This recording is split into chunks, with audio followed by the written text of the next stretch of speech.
You know, every pony, I don't know what I was thinking. I don't have enough viewers to actually warrant even a single comment that isn't about the freaking video not working. So, I'm just gonna say, fuck it. Or fuck it, I'm going to do freaking Fallout Equestria Project Horizons. And, to be chronologically sequential, I shall begin with Chapter 1, Inception. Now, this is a very long chapter, and these may take me at least an hour, maybe two. So, I'm actually going to do a little bit of editing in this video. Hooray! In the form of pausing to go to the bathroom and to get drinks and such. So, if I sound a little inconsistent, that would be why. Okay, let's start this mother. Fallout Equestria Project Horizons by Somber. Chapter 1, Inception. Once upon a time, in the magical land of Equestria.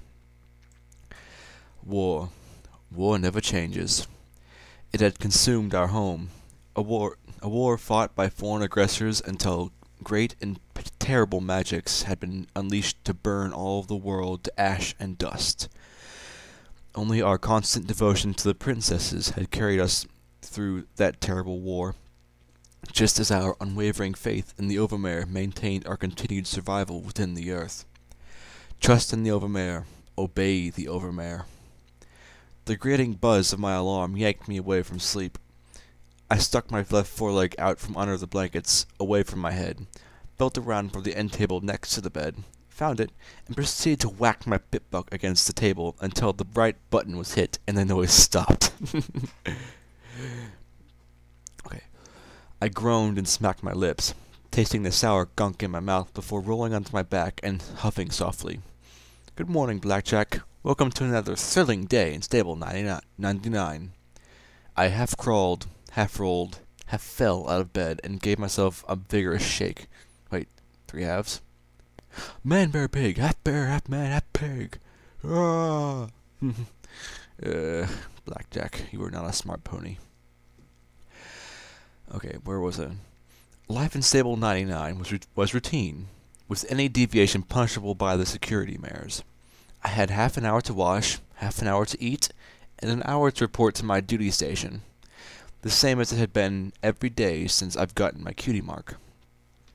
Slowly I shuffled through the copious junk I had accumulated.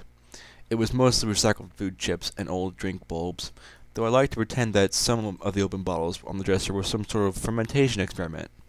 Maybe a pet. Colonization by our future fungal overlords? America dream. My horn glowed white as my magic lifted my uniform from one of the heaps. I gave it a test sniff. Ew. Unacceptable. I tossed it back on its pile and sifted around for another. Sniff. Yeah, this would work. Trotting down to the showers, I passed the murals designed to inspire camaraderie and cooperation. At least according to what I'd been constantly taught in class. We are all the Overmare's foals, declared the caption of one of the pictures of an abstract white unicorn hugging dozens of tiny ponies in her hooves. Another showed one lone weeping mare under the caption, "Selfishness separates." I trotted into the sector's communal bathroom, and immediately my ears perked to a familiar giggling. Walking past the stall, I glanced in at 2 mares employing unauthorized and probably ineffective washing techniques. Ooh. According to the training manual, behavior like that in public spaces was punishable by whipping and restricted to C-class rations. So it was pretty understandable that the pair looked up with some trepidation when they spotted me. Oh, it's just Blackjack, the dappled mare.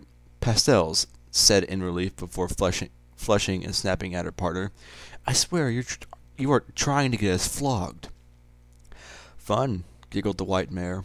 Misty hooves from the bakery, nuzzling her. Misty was a chronic repeat offender. I don't know if she liked the kiss of the whip or if there was something else wrong with her. Or both. I sighed. In theory, I was supposed to discourage this kind of thing. Excuse me. However, it fucking sucked being the mayor who was supposed to discourage this kind of thing. You won't think so if it's Daisy doing the flogging, I commented, and instantly their smiles disappeared. I couldn't blame them. With the constant duty and honor bullshit, a little flank spank was one of the few reliable means of recreation, and a lot of the security mayors got really enthusiastic about it. I stopped under the spray and immediately jerked. Cold! Yeah, heating talismans are really slow today, Misty said. Well, I said after a moment, go back to your quarters and finish up your fun. Make sure you're back in your beds by curfew. That's me, big badass security pony. The pair glanced nervously at each other and then quickly finished the showers. I wonder if we can do it in the atrium and not get caught, I heard Misty mutter to Pastels as the two trotted out. I rolled my eyes and looked and shook my head. Not that they were the only two. Nope, I skipped the line, sorry. Some mayors have all the luck. Not that they were the only two, or even the worst two. Half the ponies in the stable seemed to have at least one flavor of crazy. I suppose it was only inevitable when half your day was devoted to keeping this place running. And we had to keep it going. If we didn't, don't think about it. Stable 99 was all that was left. Every filly learned that as soon as they could read. The mega spells unleashed across Equestria had sterilized the surface. Radioactive death was all that awaited outside. So we kept the stable working. We kept order. We kept loyalty. Because at any moment... Fuck, Blackjack. Don't think about another incident, I muttered softly. Excuse me. The Overmare protects. But I felt a gloomy specter rising inside me at the thought of the entire stable being in the hooves of a filly a year younger than me. Oh, that's gotta suck. There were exactly 500 jobs to be filled in Stable 99. 400 and something were covered by mayors like myself, who inherited our jobs from our mothers. My mother was security. I was security. When I had my daughter, she would be security. So on and so on and so on. In the rare event of a mare dying before she could breed, a lottery would be held for another mare to produce an extra filly for the spot. Because the population had to stay at 500, every pony had to behave and follow the rules. Otherwise, there'd be an incident. Stable 99 couldn't take another incident. This bathroom alone showed the flickering lights from overtaxed generators and the water that couldn't settle on whether it wanted to be freezing or boiling. You couldn't think about it. All it would take was one thing to go wrong, and we'd all die. One busted generator, one broken recycler, one accident, and we'd all be choking on our own unrecycled breath. Fuck, don't think about it, I said, trying again to shove it from my mind. That was made ridiculously easy by Midnight trotting past me towards the atrium. Instantly, my ruby eyes popped wide at her cute flank and graceful tail. Black on black, and oh, she needed to be mine. Hey, Midnight! Midnight! Hey! Hey! Wait up! I shouted as I tripped and raced to catch up with her. Of course she didn't wait. She never did. Instead, she picked up her pace. Damn it, Midnight! No running in the halls! I shouted as I ran after her. What? I'm security. I'm allowed to break the rules when pursuing fine flank. Unfortunately, there was a flash and a pair of hoof cuffs materialized around my forehooves. Oh shit! I barely got out before rolling head over hoof. I glared around at the source. It could only be Daisy Marmalade. Excellent cut block. Top notch.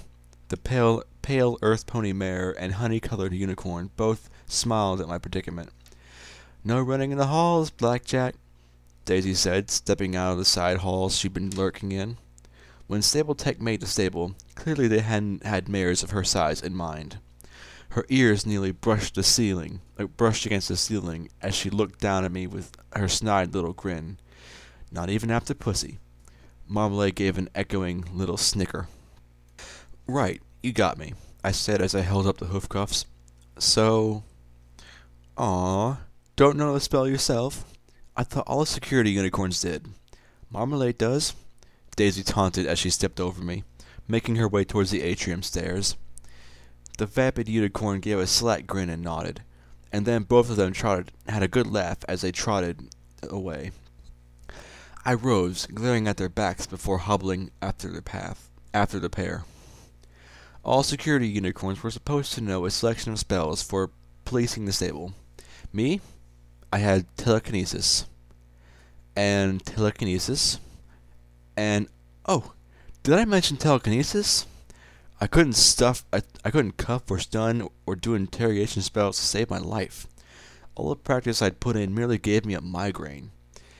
I'd have been better off in being in maintenance. Wait, that would mean I'd be responsible for the stable. Strike that. Better I was in food prep. Nice, low responsibility food prep. That was a life for me. Fucking lazy prick. But I was security, because Mom was security, because her mom had been security. All the way back to legendary card trick. The one who'd carved security. We save ponies. Above the entrances to the security level. Hooray for completely irrational expectations. I knew I'd never save 99. I couldn't even get out of these hoof cuffs. Whoa, pity party, table for one. Or not. I didn't have any time for the poor me routine. Never played well. Nope, I just had to get out of these cuffs. And I had an idea how. The huge atrium was the heart and soul of pony life in 99. Almost half the stable could fit in the room for large events. Even more if every pony was really friendly. Ooh. Just how friendly are we talking about? Oh well. Okay, where was I? Really friendly. Oh, huge support pillars have been sculpted in a parody of tree trunks. And the support beams have been fashioned to resemble branches. That was about the extent of trying to make 99 look like something outside. Besides, the effect was ruined by the huge banner of the Overmare smiling down at us all, and her stupid patriotic slogans of "Help the Overmare," "Help 99," and "Stability for all." I mean, really? Stability? The music piped in was half parade march and half hymn. Ugh, I don't like this place already. Any wonder I tried to stay out of this place? There was also the fact that most ponies refused to look at me. They'd drop their conversations, look aside, or leave. It didn't matter that I tried to be nice. The fact was that all I had to do was drop a name, and they'd be hauled off for interrogations. Or hauled in for interrogations, sorry. I'd witnessed enough to know I didn't want to drop a name. Besides, I'd already tried it once. Never worked for the ponies who deserved it. Ugh, I know what you mean, Blackjack. I passed the cafeteria, where ponies loaded bowls with green recycled algae slime, scooped recycled fungi cubes onto trays, collected synthetic recycled carrot sticks and apple flakes into bowls, or heaped up stacks of green recycled grass chips, brown recycled hay chips, and white recycled cake chips onto cake. And white recycled cake chips onto their plates. All the food in 99 was recycled into more food. All the waste in 99 was recycled. We were recycled. And yes, even having lived here my entire life, I still found it easier to pretend that the machines just magically made the food poof into being. Still, despite being made out of recycled poo water, the chips were pretty tasty. Ew. Oh, I am sorry, but okay, let's just get on with it. You just had to not think. Oh, now you tell me, Blackjack. Oh well. You just had to not think about it. Midnight was talking with Ribbits and Textbook, and the black unicorn's eyes widened at the sight of me hobbling to her table. Ooh, excuse me. Mind if I join you? No? Great. I said as I set my hooves on the table before she could shoot me down. Hey, Riv. Hey, Teach. The Earth Pony School mistress sniffed disdainfully at my intrusion. We were having a private conversation, Textbook said solemnly as she glared at me. Rivets, an older gray Earth Pony, showed far more amusement at my predicament. Great, do I have a story to tell? Here I was just minding my own business, hurrying up to catch up with a particularly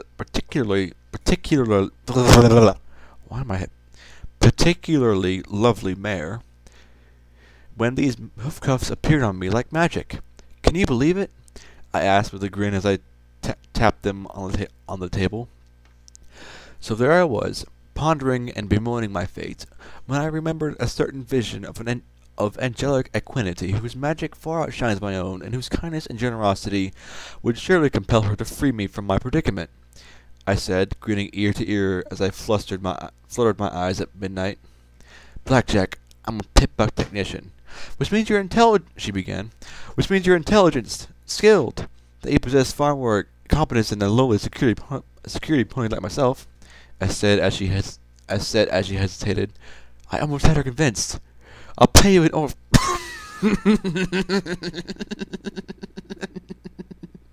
I'm sorry. I'll pay you in oral sex, I blurted. Textbook turned the shade of a spoiled apple, and rivets covered half her face as she chuckled. I'll talk to you tomorrow, Midnight said to Rivets as she trotted to another table. I'll be telling your mother about this, Textbook added to me before going to join Midnight. The fuck, man, Blackjack? I groaned and pressed my face into my bound hooves. Rivets patted my shoulder. Oral sex, huh? What's the going rate on that? I'm sorry, but even though I've read this like 3 times, this part still cracks me up to no end. I'm sorry, I'm so distracted. Next page. I'm an idiot, I muttered. Rivets chuckled, certainly not arguing. I had no idea. I didn't think you were into mares, Rivets said as she smiled, munching on her grass chips. I shrugged. It's more the fact that she always tells me no. I glared down at the cuffs on my hooves, growled, and then bit the conjured metal. She always plays hard to get, I said around the mouthful of metal. Well, it's your time to waste. Her spot in the queue is up, though, so I really doubt she'll have time for you, she said matter-of-factly. Really? My red eyes widened and then drooped along with the rest of my body. I slumped till my chin rested on the table. Bummer. We all have our little trials, Rivets said with a sigh. I forgot to get duct tape's filly on the duty roster. She's taking over for her mom. She sighed. Hopefully she knows which end of a wrench goes on the nut. Duct tape died? How? I gasped. She was one of the nicer ponies in maintenance. I frequently bumped flanks with her on C shift, though I never actually talked with her, of course. After all, I was security, and she was scared to death of me. Rivets snorted in irritation. Don't you ever pay attention? She died a week ago. Tried servicing the Overmare's terminal, and it blew up in her face. Power junction wasn't closed. But Scotch tape doesn't even have her cutie marker yet, right? She's still in school, I pointed out, twisting my hooves errantly in the cuffs to try and free them. Does that matter?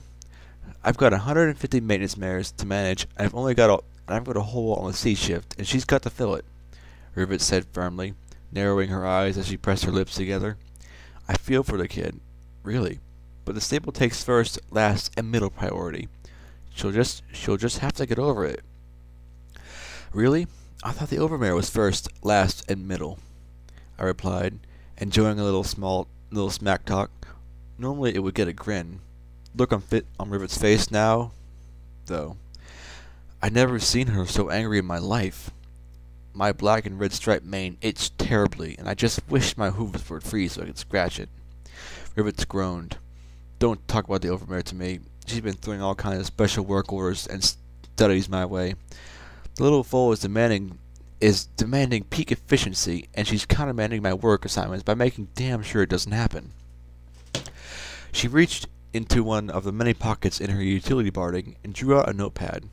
Last month she ordered my stable recreation broadcaster and maintenance 1 overhauled, but then she collected every piece of scrap electronics and conductors for inventory and kept the entire terminal crew occupied with searching and cleaning the stable databases. Maintenance 1 was a little closet of a utility space next to the stable mainframes and the massive stable tech hatchway right outside the atrium. I sometimes used it for naps when I knew the overmare was out. Did she say why? Do overmares ever? Rivets countered with a snort. Her mother was bad enough. I'm sure she didn't shed any tears when she died last year. But that little tyrant is going to... And she drew herself up short, realizing that even though I was the most irresponsible mare in security, I was in security. She coughed and then gave a little shrug. I'm just concerned for the stable. That's all. And that was the story of my life. No matter how friendly I was security. She wasn't. I enforced the overmare's rules and punished those who didn't. I sighed, my ears drooping a little. Well, see you at the card game tonight? There was some considerable doubt in her eyes as she stared at me. She rose with a cool, "Of course. You're always welcome at the game." Not because I was actually welcome, but more because having me there would assure fears that the game wouldn't be raided. After all, I was the only pony in security who liked associating with maintenance mares after hours. It's in the atmospheric maintenance 3 this time. Bring your bits. Because I would be leaving with exactly as much as I came with. Because I was tolerated, not wanted. Goddesses, why was my mane crawling thinking about the look she'd just given me?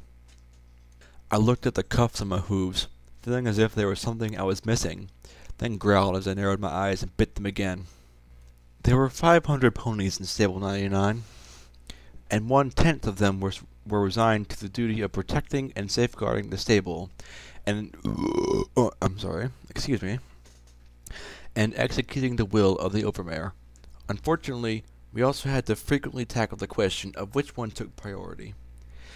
The briefing room was festooned with graphic reminders that service to the overmare is service to the stable.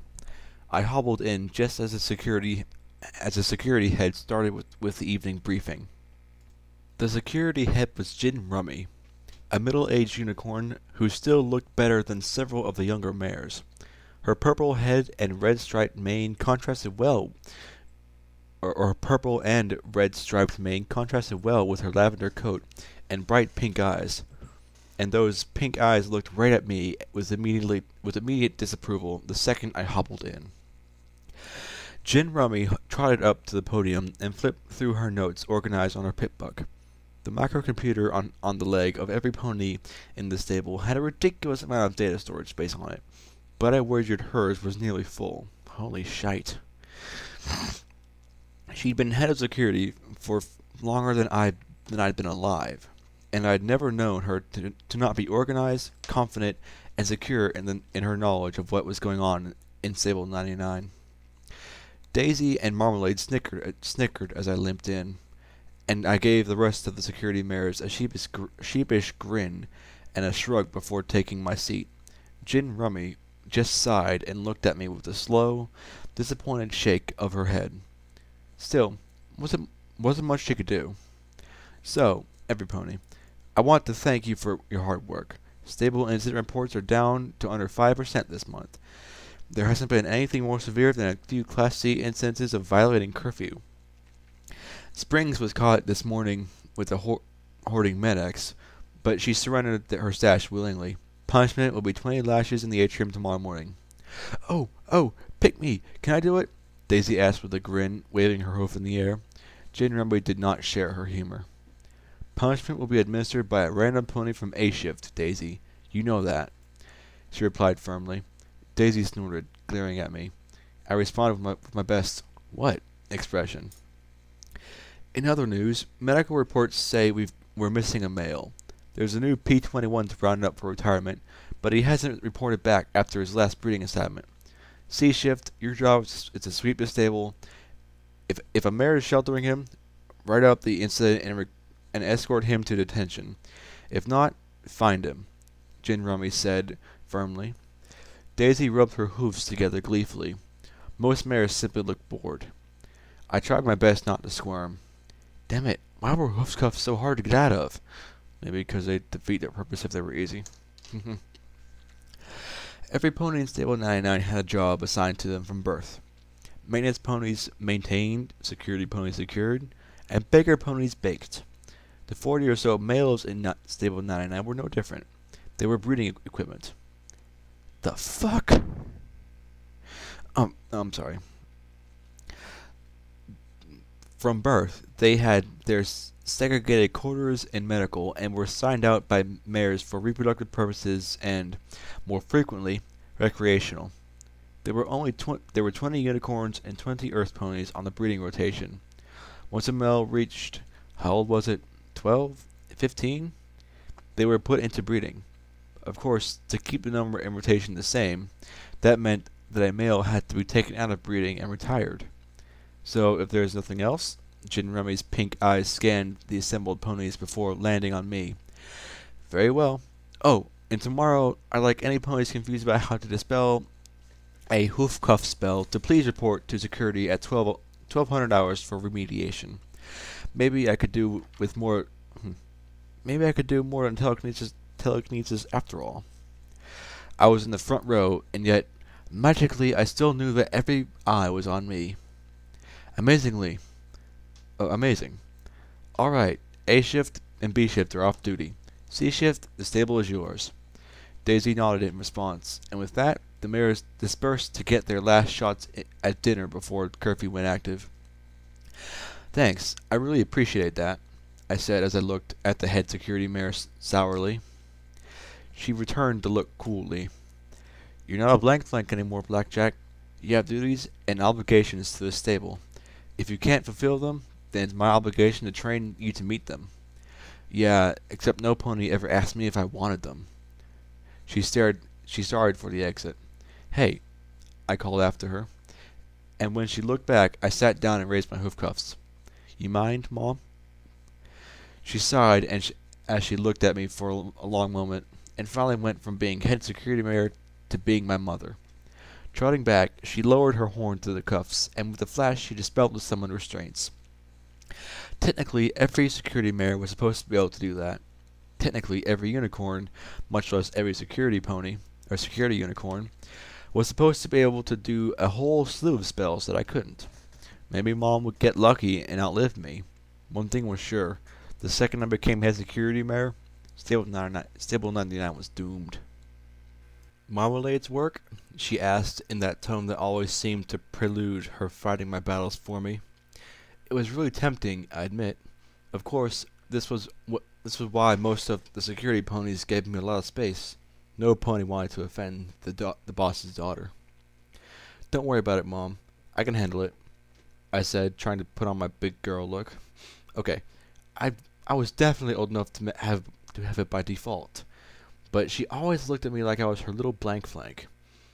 When there was no pony else around to see, of course. Thank the goddesses. I trotted out after every pony else, pretending not to hear her sigh. Yeah, that just about summed up my feelings on the subject as well.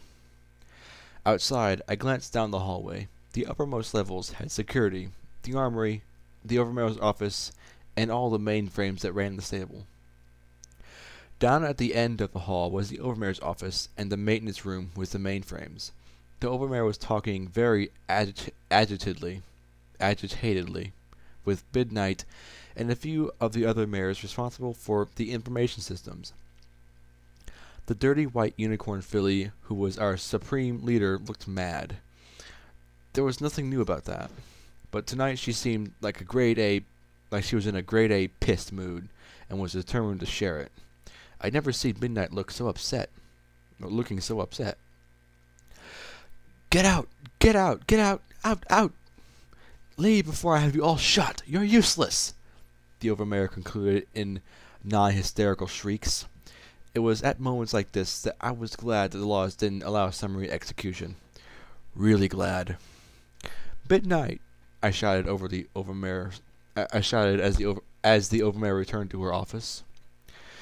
She looked back at me, ears drooping as she rubbed her eyes furiously.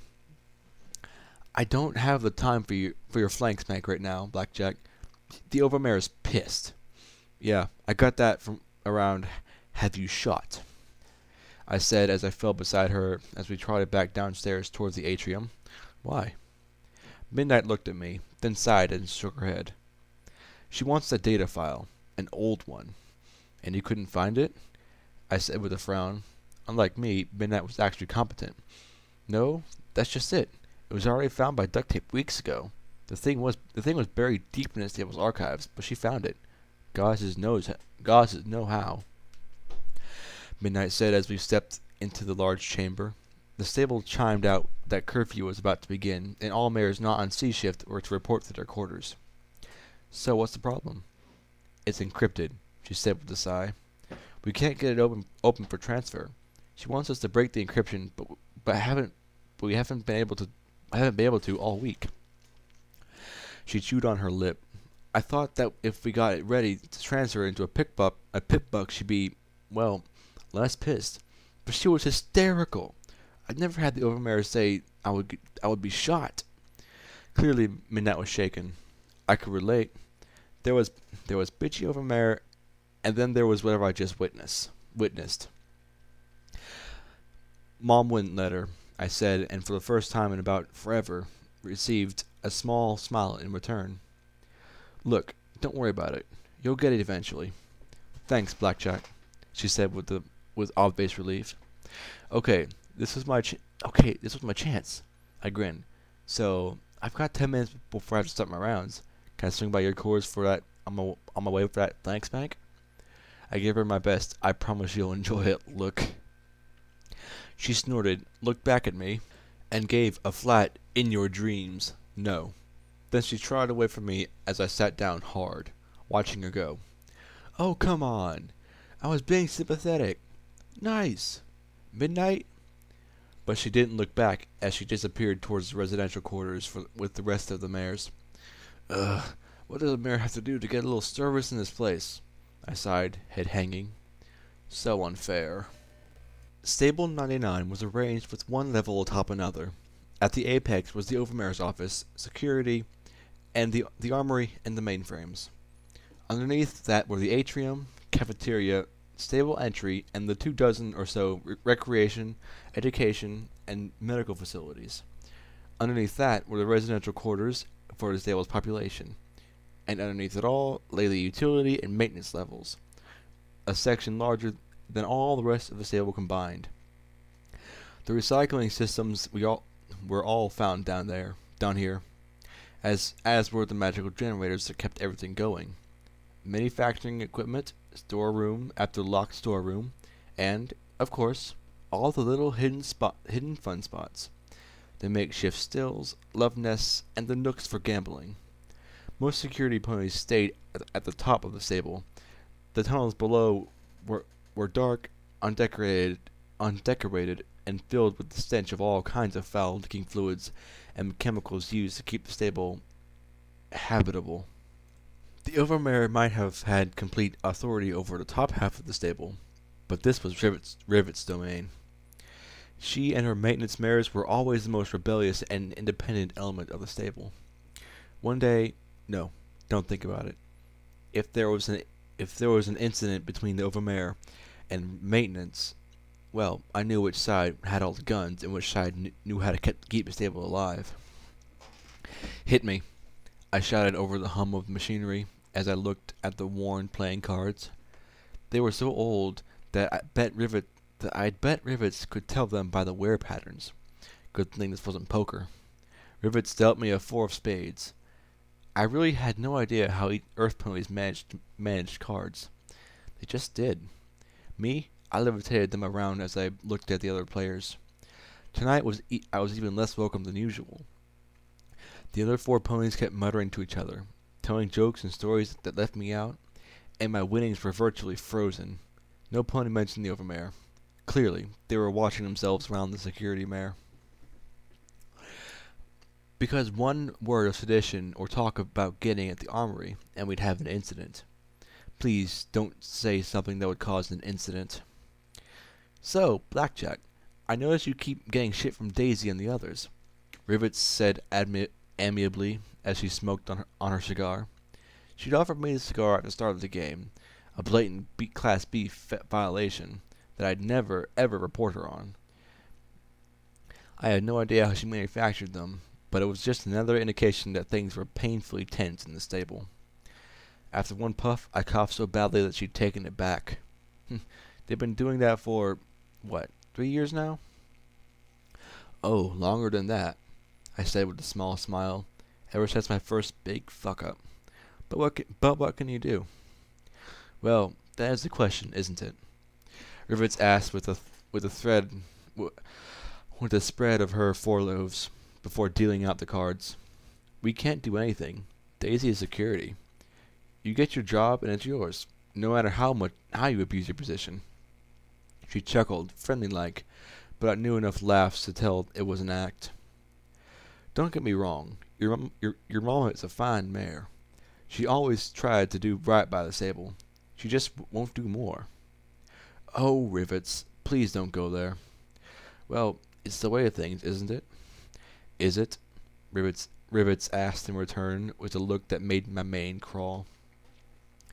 You think it's right that ponies like Daisy and Marmalade get to give you that ration of shit day in and day out? Well, no, but what does it matter? What does it matter what I think? It's the way things are. I swallowed, noticing that no pony else seemed to be interrupting. But does it have to be? Rivets asked. There was one answer she wanted to hear and a whole slew of wrong answers. I shrank back. Why did she have to be asking me this stuff like this? Couldn't we just play the game? I needed to change the subject fast. So, what is the Overmare up to? I asked as I glanced at the others. They looked at one another, then at Rivets. She was still smoking her cigar with slow, steady puffs. I snorted. Look, I know every pony's a little more on edge than usual, but this is Blackjack asking. Come on, Rivets. I got my cutie mark here. In fact, I got my queen and ace of spades playing this very game. You can talk to me. Rivets chewed slowly on the end as her eyes measured me up. Finally, she gave a minimal shrug. You tell me. Overmare has us running like crazy for a month, updating her stable, seizes inventory, and duct tape dies doing work for her. Now she's screaming at midnight that she's going to shoot her and has her own little guard of security ponies following her around tonight. And at midnight that she's going to shoot her and has her own little guard of security ponies following her around tonight. She what? I blinked, having left with midnight so quickly that I hadn't heard anything about that. Rivets nodded slowly. She's got all of us really concerned. Really concerned. Some of us wonder if we're all safe with her in charge. She's the Overmare. It's her job to keep us all safe, I replied, almost by rote as my red eyes looked from one to the next. Only Rivets met my gaze. Some ponies don't think she has a clue what her job is. Heck, some ponies don't think she even knows herself. And some ponies have to wonder why Blackjack is so insistent on coming to this game. Maybe to keep tabs on all of us. Rivets asked as she nodded to the equipment around us. After all, with all the interference, I doubt you could track us by our pip bucks. The four-leg-mounted mini-computers were marvels of arcane technology, even if I didn't understand the first thing about how they worked. I had to admit that they were useful. One of the functions most used by security was the ability to, if you had the correct address tag, track any other pickbuck. All I had to do was put in their names, and I would find their location almost anywhere in the stable. Down here, though, it was another story. Probably why the missing male had gone down here. Look, I just wanted to have some fun, I protested. Was it really that hard to believe? I looked from one to the next. These were all mares I'd known my entire life. Heck, Rivets was virtually my godmother for all the time I've spent down here. From the looks I got now, yes it was. I slowly slipped back from the table, leaving my bits behind. I'm going to go, do security stuff. Got a stallion to round up and, stuff. I finished lamely. All of them watching me back slowly out of the atmospheric maintenance 3. Not one took their eyes off me. Several minutes later, I took a breather. Rivets was just pissed. She always bumped heads with any pony in authority, always sure no pony knew as well as she did how to run the stable. As soon as the overmare calmed down, everything would settle down, and we'd be able to get back to normal. Don't think about it. It was how every pony in the stable survived. I'd just forget about it, and in a week, Rivets and I would be laughing as usual. Please let everything be all right. Well, the game with the game a complete fiasco, Midnight continued her cold shoulder. Midnight continuing her cold shoulder, and me with 6 hours left in my shift, I might as well do some actual. I might as well actually do some security work. Most of the 10 or so of us on C shift patrolled and wrote up any mare violating curfew. Down here, I might find more interesting violations, but it was rare that I'd ever run into anything major. I snapped on another function of my pit buck, the eyes forward sparkle. Instantly, a number of yellow bars filled my vision as the arcane device detected the number of ponies within a few hundred feet. It also had a few red bars, likely a few hungry rad roaches looking to take a bite out of me. The EFS was a function few ponies used regularly. After all, it only gave direction and hostility, and the indicator didn't even tell you how far above or below the bar was. For all I knew, that yellow bar was around the corner or a floor up. I entered in P21's pit buck address, but the little icon twitched around spasmodically. Likely he was down here somewhere. It wasn't often that we had a buck who tried to hide from retirement. Most just reported to security or medical to get their shot, and that was that. Occasionally there'd be a crying or screaming fit in the atrium. Rarely they'd suicide. Ugh, please don't let me find him hanging or poisoned down here. The plain fact was that this was a stable. The only exit had been sealed for 4 generations ago during the last incident, and eventually he'd starve to death. It wasn't like bucks knew how to get into food stores and the like. They just bred. Sexist bitch.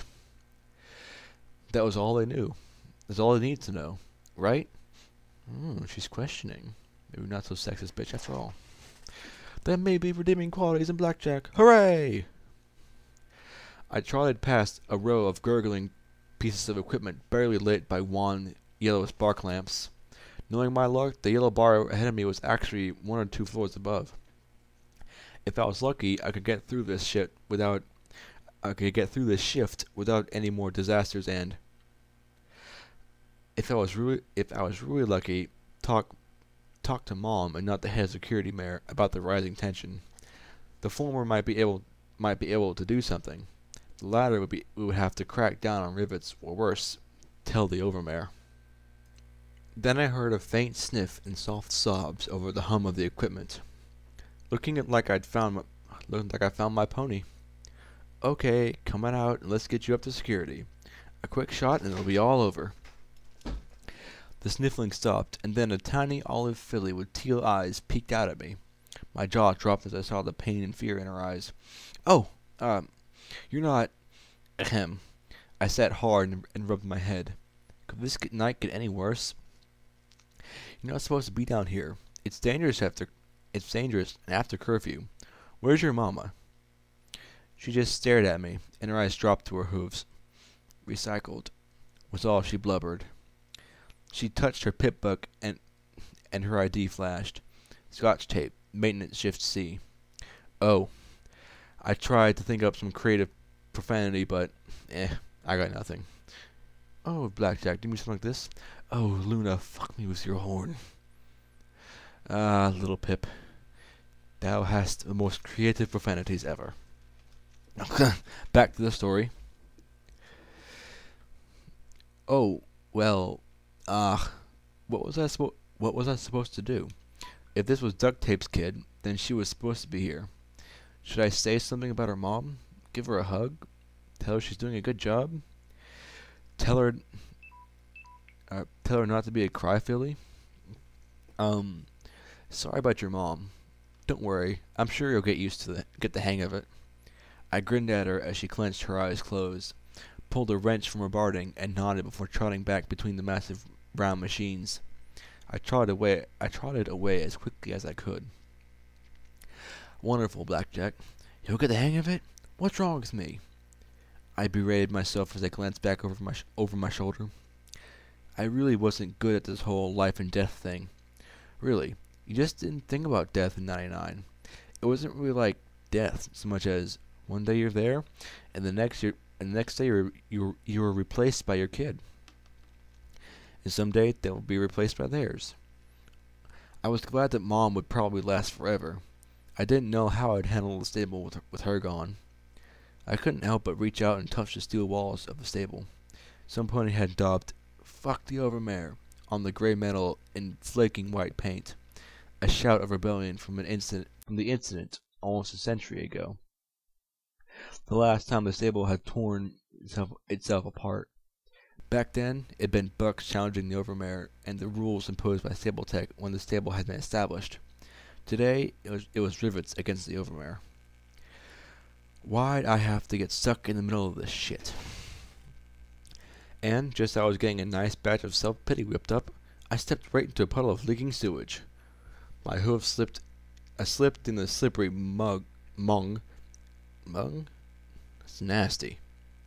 Mung, and I went over, getting a face full of the cold sludge. Coughing and retching, I kicked away, wiping my face furiously. My red and black striped mane and tail were smeared with grunge as I leaned against the wall, coughing and spitting. How nice that the goddesses were making my metaphoric life literal. Her life shit. And she fell in shit. Look at me point out obvious puns. Yay! Derp, derp, derp. I tried to think about what I knew of the newest P-21. He was green? No. Brown? I paid more attention to the unicorn breeding population than the Earth ponies. I'd heard that this P-21 was notorious for disappearing, though, so it wasn't much of a surprise that he'd pulled another vanishing act. No pony was sure how he managed to get out of medical. Males weren't supposed to be smart enough for that. Wait, what was that? It was another yellow bar, but one that, when I moved my head, changed direction far faster than any of the others. That meant it was a lot closer, as in right on the far side of the door marked Emergency Storage 3. I frowned, tried to handle with my horn, and was astonished to find it unlocked.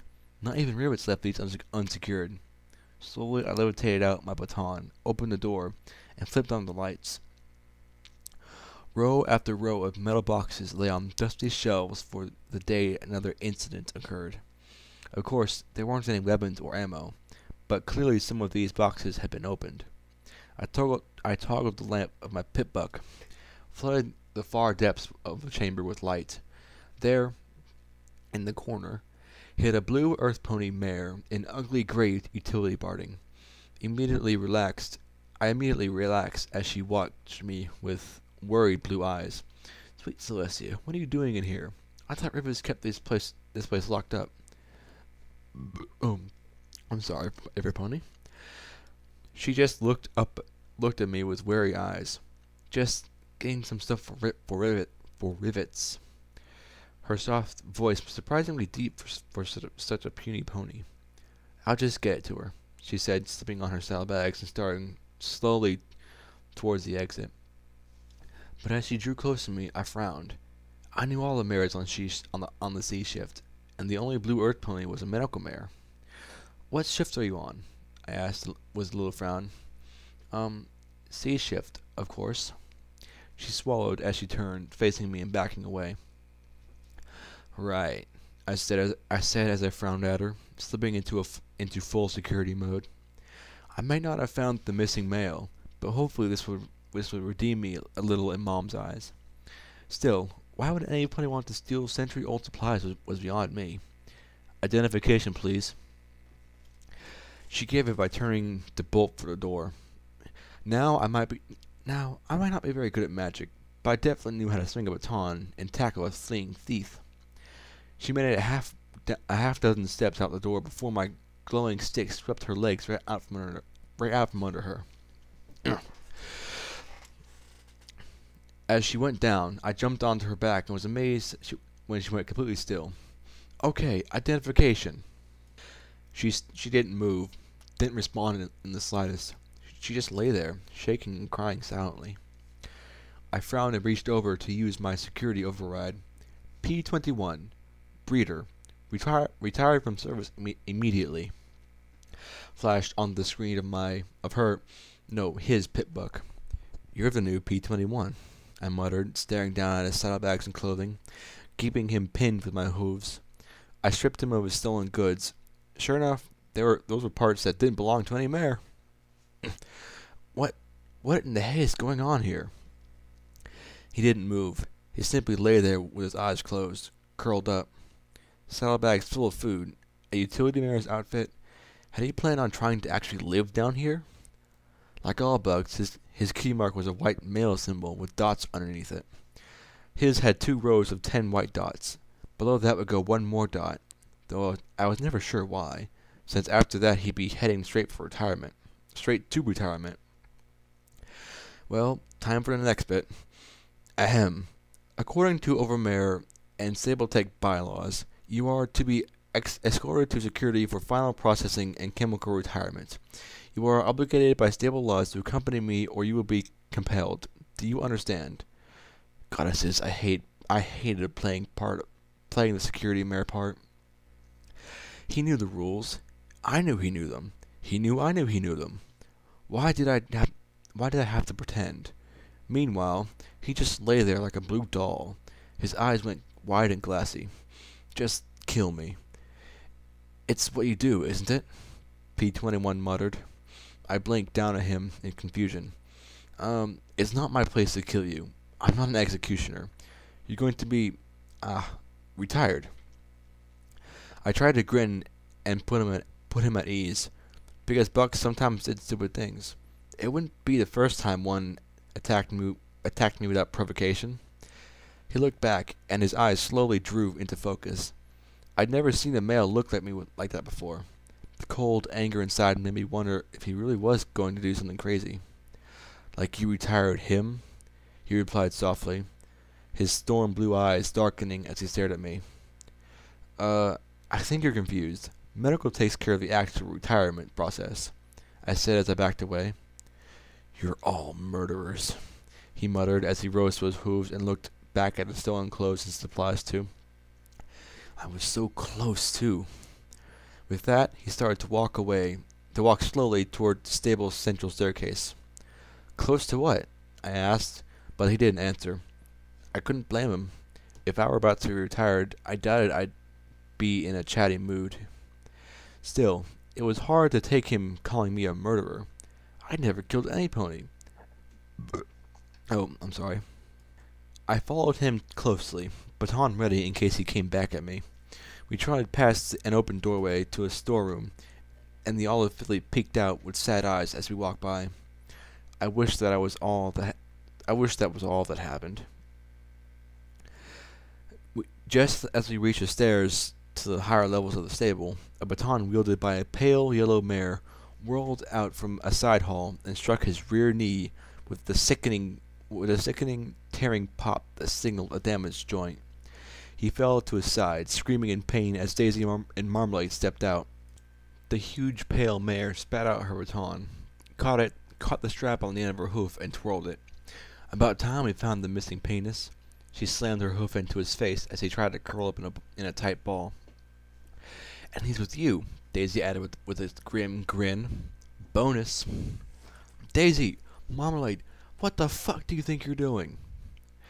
I asked as Marmalade's floating baton thumped hard against his ribs and Daisy smashed him with her hoofs again.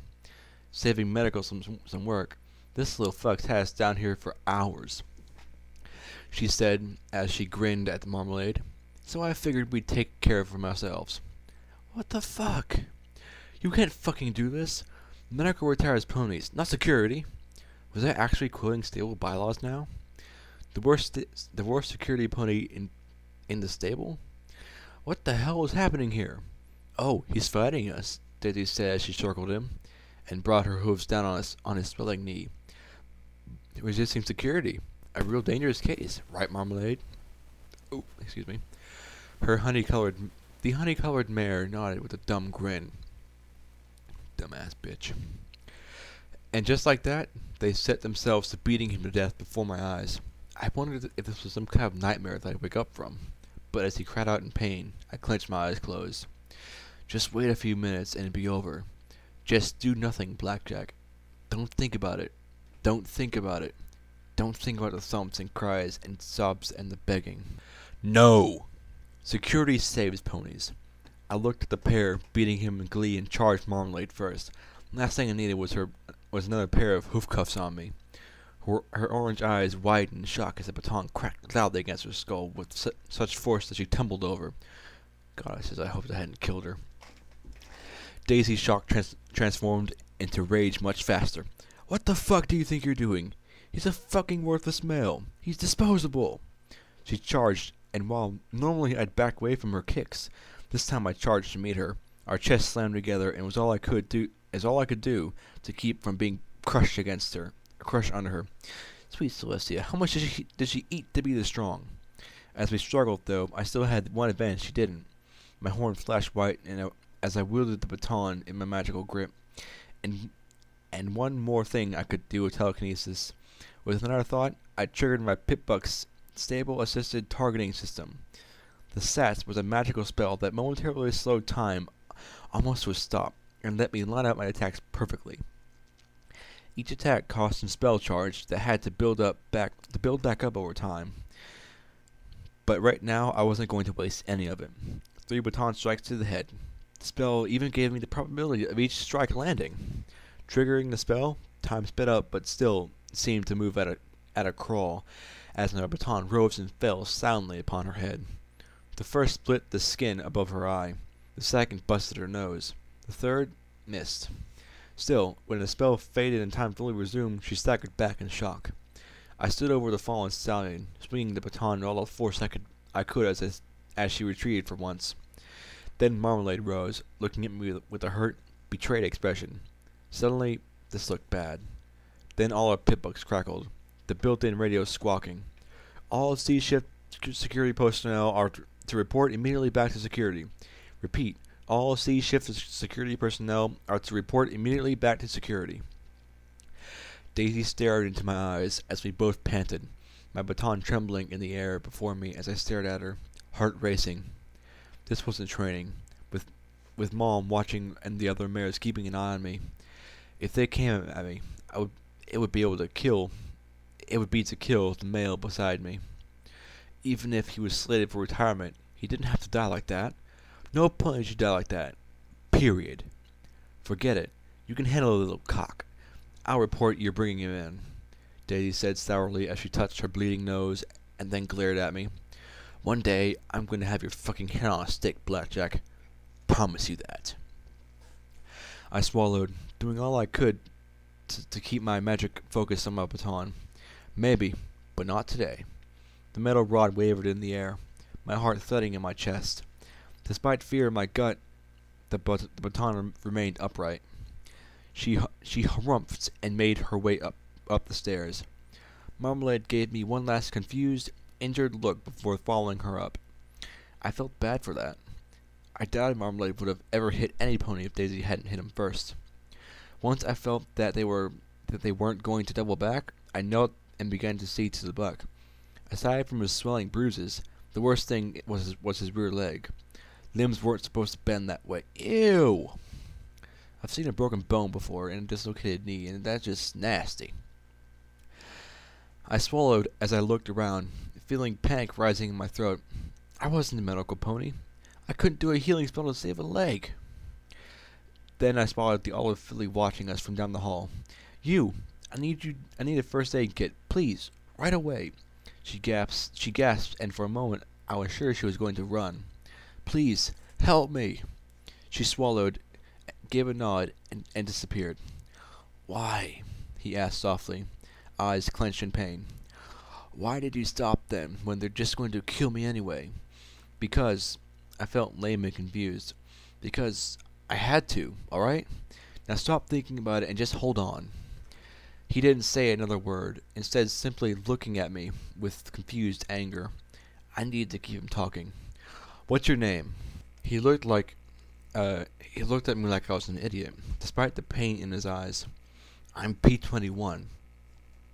That's your designation, right? What's your name? I asked as I looked in the direction of the filly had gone. It was more to stall for time than out of any real interest. After all, he was going to be retired soon. P21 is my name, he replied softly with a touch of irritation. Oh. Males in 99 lived in medical and were identified on the breeding rosters by their designations. P for earth ponies and U for unicorns. Don't ask me why the former wasn't E. I'd never gotten a straight answer. Maybe the overmare who set up the system was a lot like the current one. 1 would be the newest buck on the breeding roster, 20 the oldest.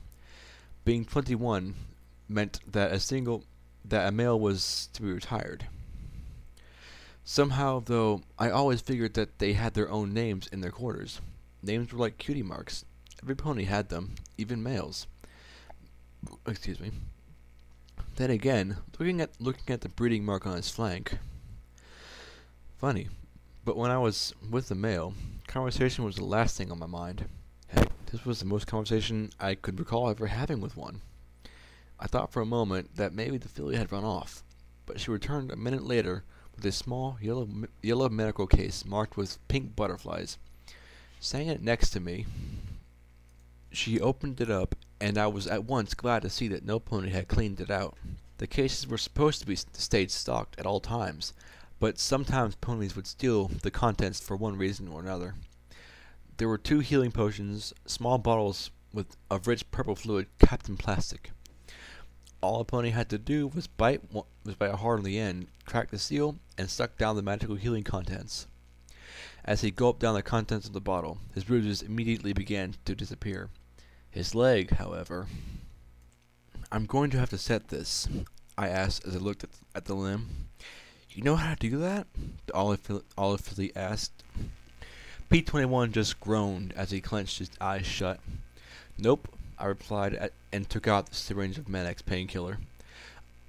Excuse me. I yanked the cap off the needle, jammed it into his leg, and squeezed the soft plastic tube to force the drugs into his system. For all your hurting ouchies. Well, this is one doozy of an ouchie. He relaxed a bit as the drugs took effect. Then I looked at the leg, bit my lip, and hooked it with my 4 hooves of magic. On 3, I said as I looked down at him. 1, 2, and on 2 I pulled and pushed to bend his leg back into proper position. There was a pop from his knee like a gunshot as he screamed, the limb jerking back in place. The poor olive filly looked like she was about to be sick. I didn't think it was broken, exactly, but it sure didn't look good. Was that the plan? He asked weakly. I never was good with waiting, I replied before shutting him up with the other healing potion. Unlike the beating, his knee didn't seem to heal much. When he tried to move it, he cried out despite the painkiller. I looked at the filly. Is there a brace or anything in there? Oh, maybe, she said as she set aside a second syringe of Medex and a container of buck labeled with a muscular mare flexing. It was technically a Class B controlled substance. I'd be scrubbing the billages for a month if caught with it. Surprising to see it outside medical or security.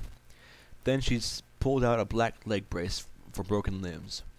He jerked away from me as I grabbed his uninjured haunch to pull him around.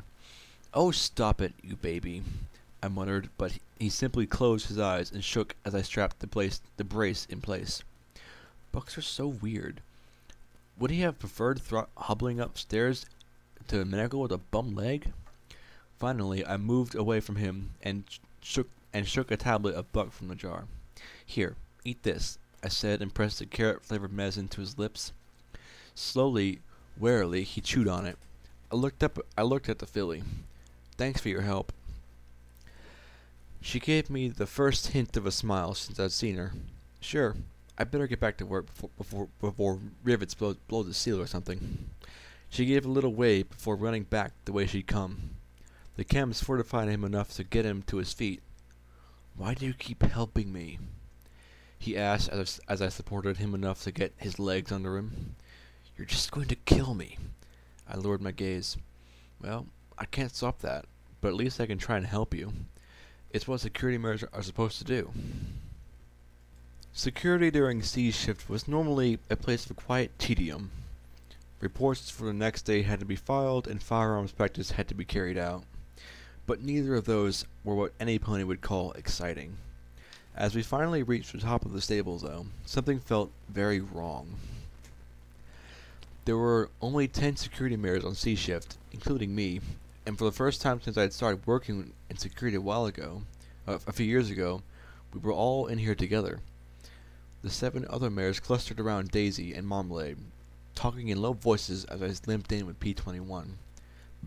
Oh, excuse me. Worse, they all stopped talking as soon as I entered. Great. My mane itched fiercely as we walked slowly past them to the cells. I got the pip-buck key and magic mail dot marker pen thing from Mom's desk drawer, then carefully removed his pip-buck and added the last white dot. I could wait until morning to notify medical, though. No need to rush with everything being so weird. I took his pip-buck and closed the cell door just as the overmare stalked out of her office. Some ponies like to say she looked like my little sister, though never in earshot of Mom, of course. The overmare's white hide was a little more dingy than mine, and her eyes were a lighter pinkish color.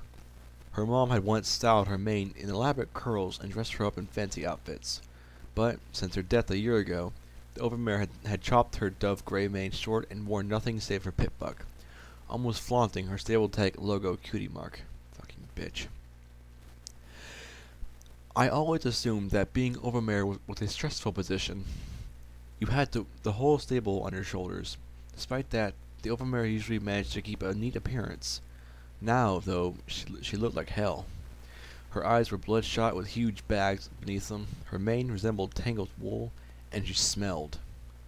But there was one thing above and beyond all that which made my blood cold. She was smiling. When she saw P21 and I, her smile only widened.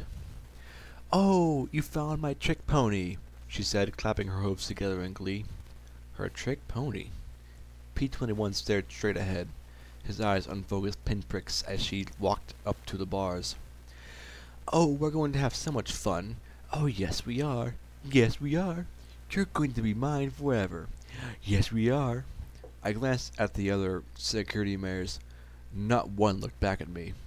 The overmare suddenly seemed to remember I was there and glared at me. "So, have a nice time in the bottom levels? Have a nice meeting with Rivets?"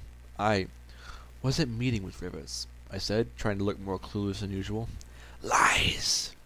the overmare hissed, and went back to smiling. But that doesn't matter. Not anymore. This is my stable, mine, and I'm not going to let that great nag run it any longer. It's mine, she declared as she looked out the window into the atrium. I caught P21's look. He was glancing at his pip-buck, then his, then mine, then his. Huh? He swallowed and mouthed the word copy. I glanced at the overmare as she addressed the others, thanking them for their loyalty and devotion. Once more I'd seemed to have slipped her mind.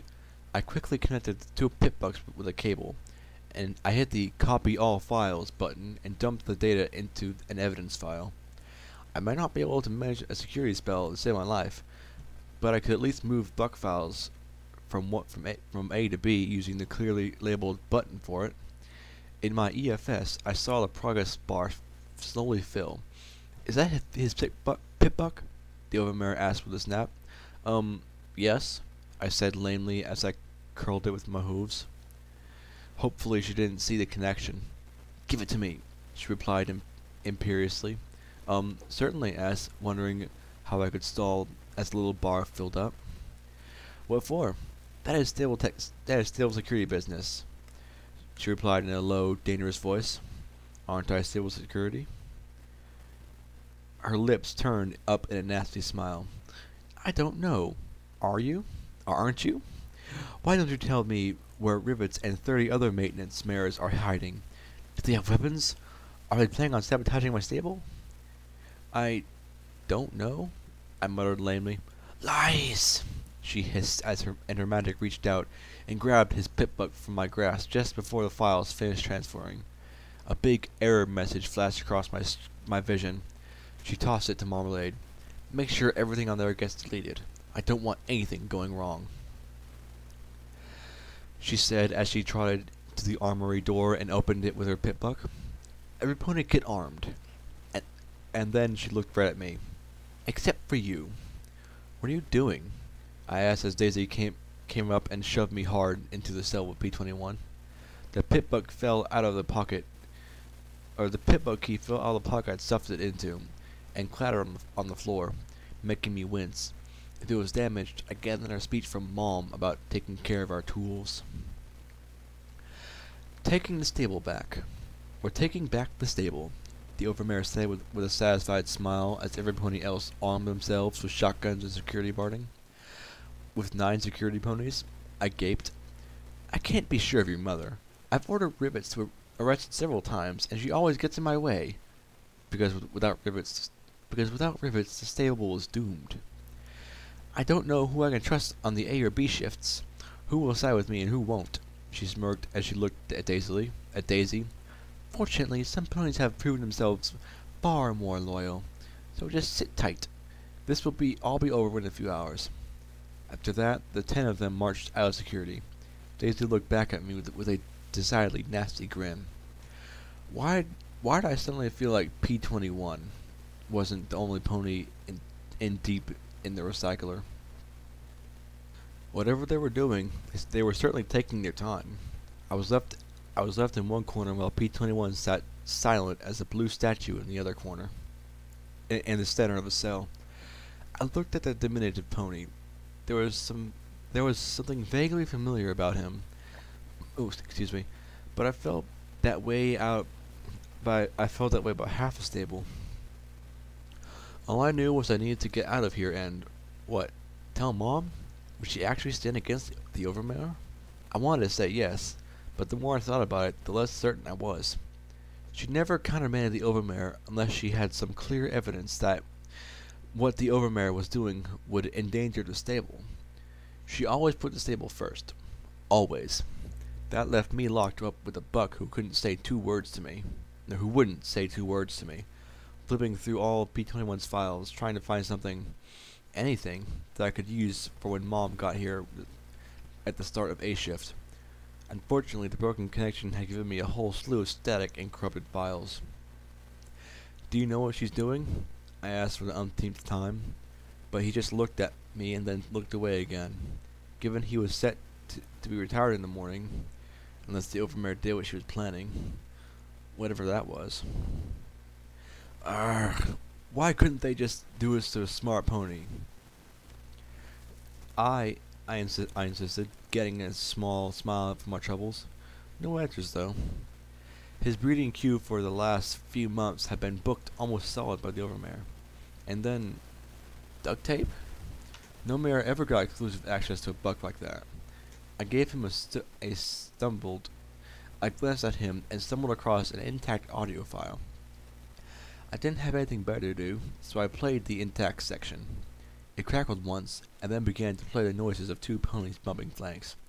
I felt my mane crawl as I heard the Overmare's joyous shrieks and the male's grunts of something. Then her door chimed, and a moment later a mare asked, Overmare, you wanted to...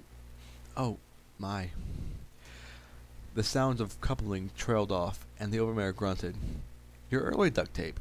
There was a strange wet noise I didn't even want to imagine, and the sounds of belabored male breathing.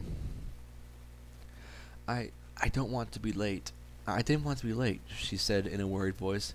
Is everything alright? Tisk. It's nothing serious. He's such a good little pony, the Overmare said in tones that made my mane crawl. Now, Were you successful? I, uh, I did as you asked. I have a list of everything you need for it. Duct Tape said in a little timid voice. But really, this is something you should talk to Rivets. No, no, thank you. Rivets has so much going on that I wouldn't want to trouble her. The Overmare continued smoothly. The question is, will you be able to carry out the orders? Me? Yes, Duct Tape. You. This is a special project for the well-being of the entire stable. You're the only maintenance mare on C shift I could trust to carry this out. With care. After all, I wouldn't want to ruin the surprise. I didn't have any trouble imagining the mousy gray mare blinking at the word surprise. We didn't know each other well. I think I scared her just by being in security. But I remember that she always liked nice surprises. I suppose I could, but excellent. I can't tell you how relieved I am to find a mare willing and able to help the stable. That rhymed. Then the Overmare hummed softly. You deserve something special for all your hard work. I don't think so. Shouldn't we get him to medical? Duct Tape said in clear worry. The Overmare didn't answer for a second. You like this buck? Well, I suppose. He helped me with Scotch after all, she replied in far softer and warmer tones than suppose. I see. He is a gem of a pony. Wonderful technique, truly, she said matter-of-factly. If you're doing such excellent work for me, I see no reason to put a word in with medical. You might be able to spend a lot more time with him. Really? There was no missing the eagerness in Duct Tape's voice. Really, provided that you keep it from Rivets and Everpony. This is a critical project. Without it, I fear the stable will not survive. That might be very nice. But I'll give it my best. For the stable, of course. Oh, goddesses, I could practically hear her blushing. The Overmare's titter offset the warm and cozy feeling. Good! Everything you need will be provided for. And with those last words from the Overmare, everything dissolved into static. I thought about that. If I hadn't just seen the Overmare. Ugh! But that wasn't enough. Okay, y'all. Do y'all have the very bad feeling that the Overmare was doing something terrible to poor P21? Because I certainly think so. Oh well, back to the story. The Overmare's position could not be challenged at any time. Period. That was the law. A stupid-ass law, but my mom always honored the law. Sometimes she seemed a little neurotic about it, actually. And a sneaky conversation between the Overmare and a dead maintenance mare didn't seem like anything that would get her to violate the law. It would have to be something big. Damn big. I wish I could just tell my mom things, but there was always a line. She would be my mom until a point was reached, and from then on she was firmly head of security, and that always came first. I glanced at the silent blue buck. It sounds like Duct Tape was fond of you. She was fond of any pony who gave her love and attention. It's why she had her full. He replied quietly. They didn't even need to force her. I was just bait to shut her up while the Overmare worked. There's something important on here, isn't there?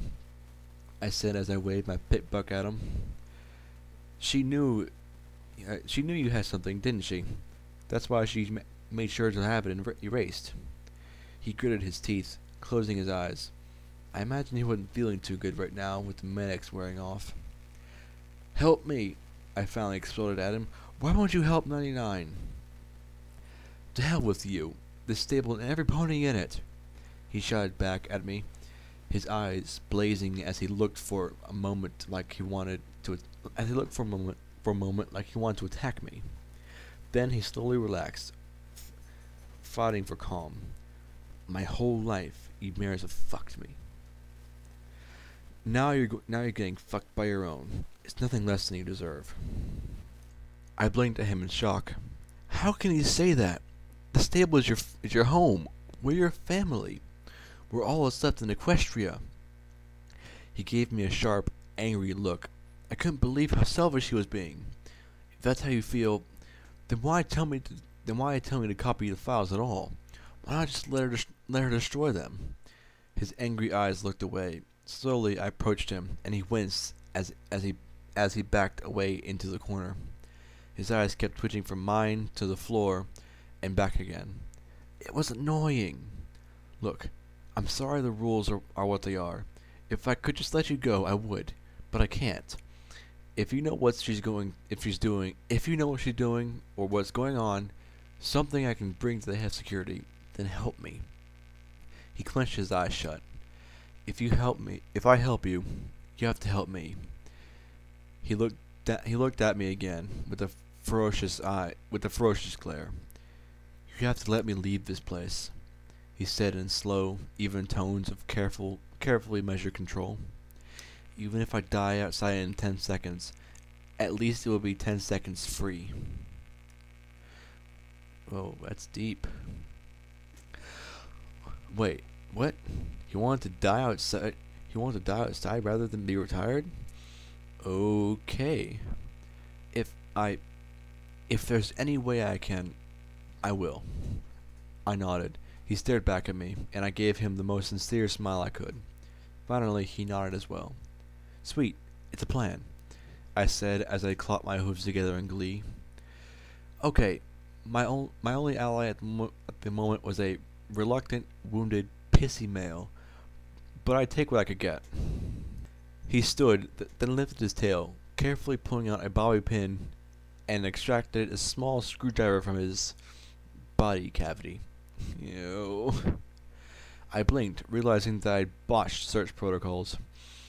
Listen to the last recording I made with duct tape, he said as he walked to the lock, wiped off the screwdriver and stuck it into the lock with his hooves, fed the pin in with his teeth and began wiggling them around. So that was how he got into the supply room. I wonder what else he'd broken into, or out of. Also, ew.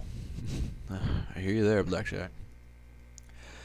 I flipped through the files, looking at the tags and scanning for DT. I might not be able to do magic to save my life, but I only slept through half of my pitbug training. In my defense, it was the boring half. Isn't it always? Finally, I found the last file tagged DT. It was dated a few weeks ago.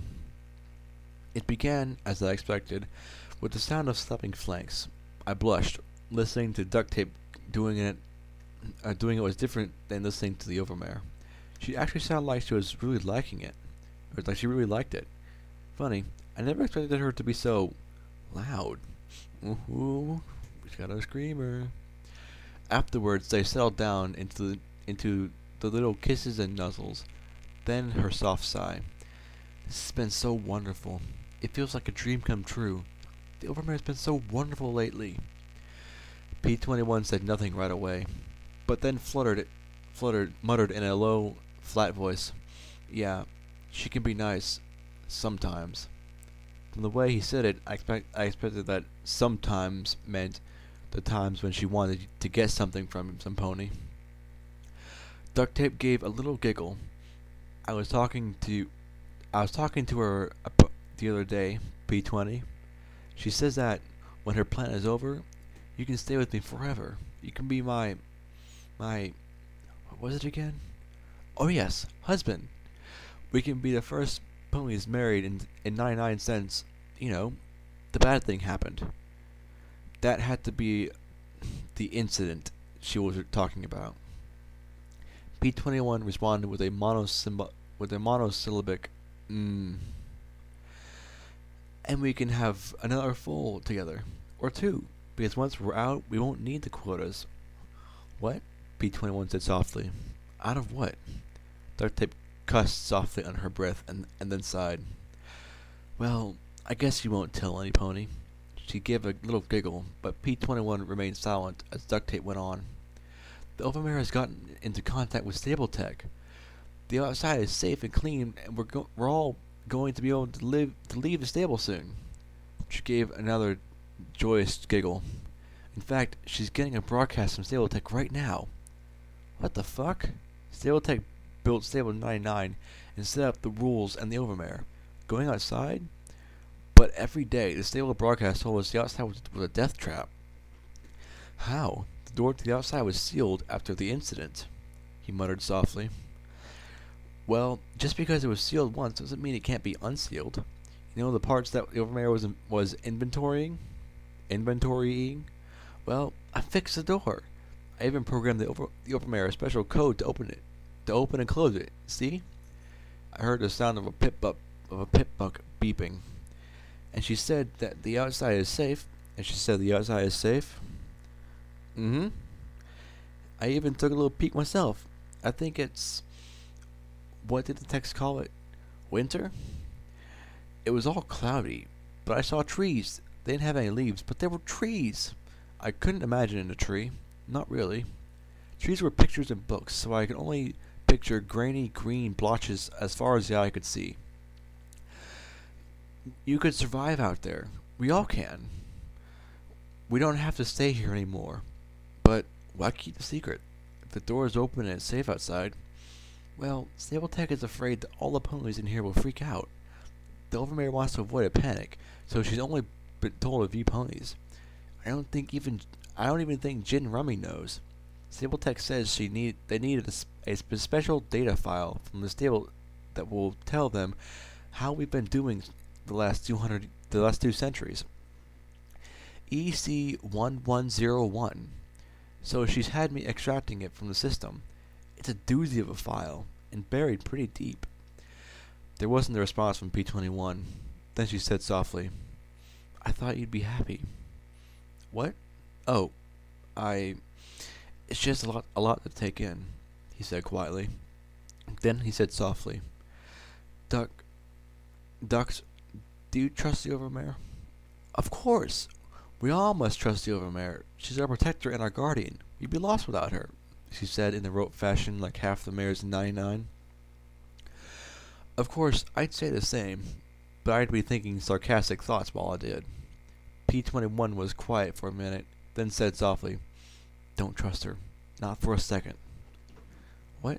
How? You remember how you saw me in her office? She trailed off. Don't trust her. You've been nice.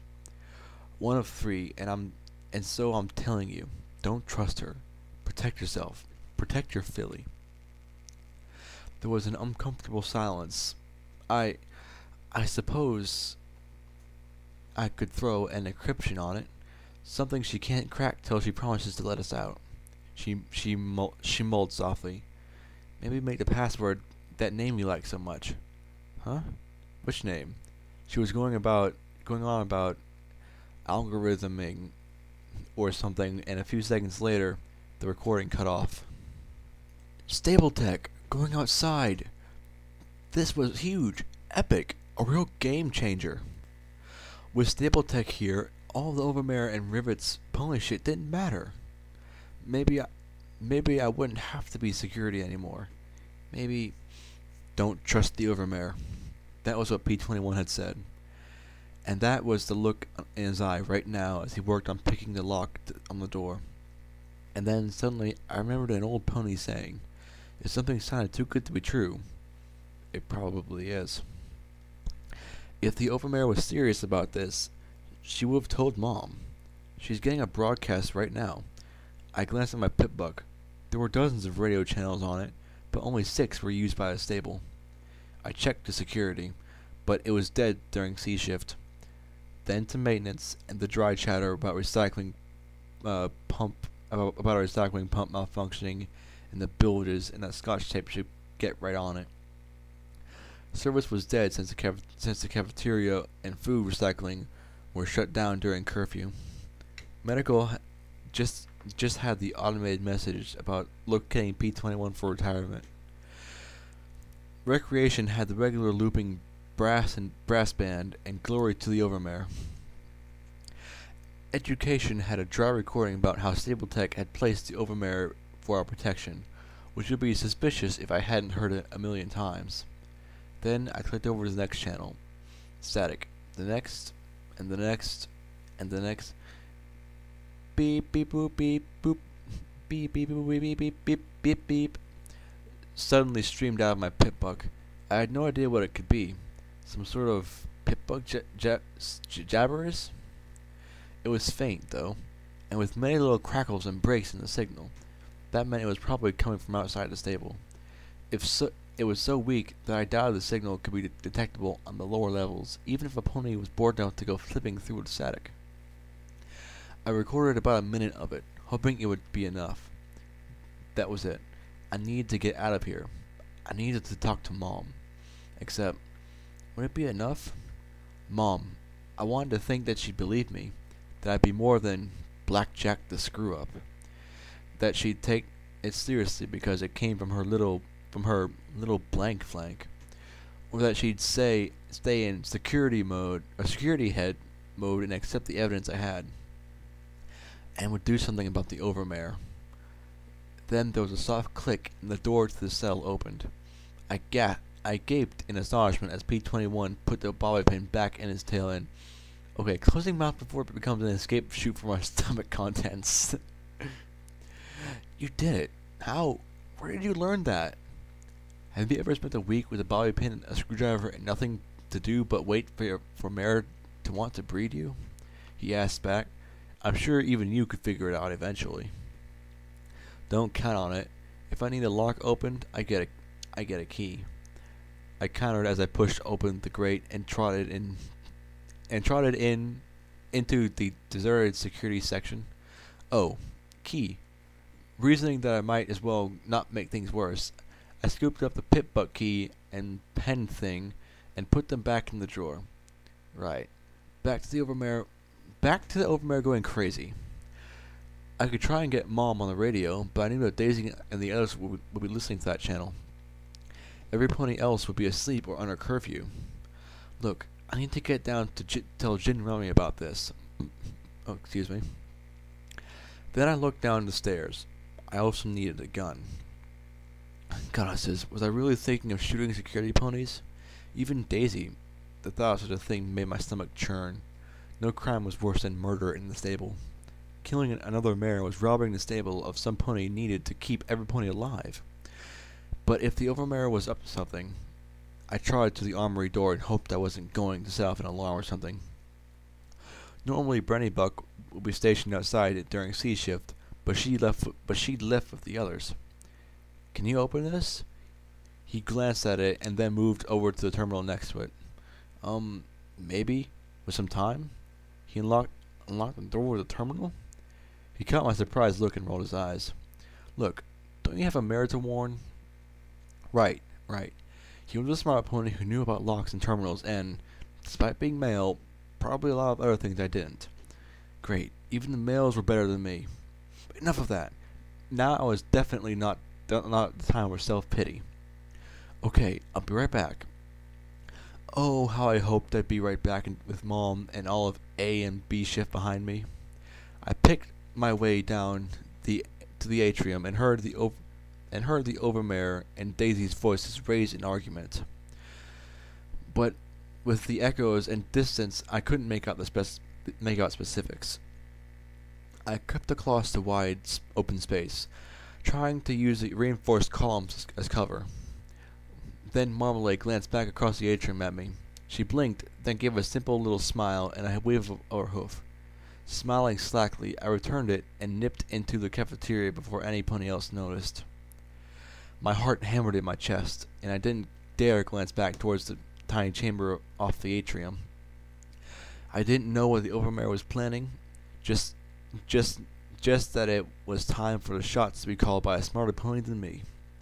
I scrambled down the stairs past the medical clinic, school, and other support rooms.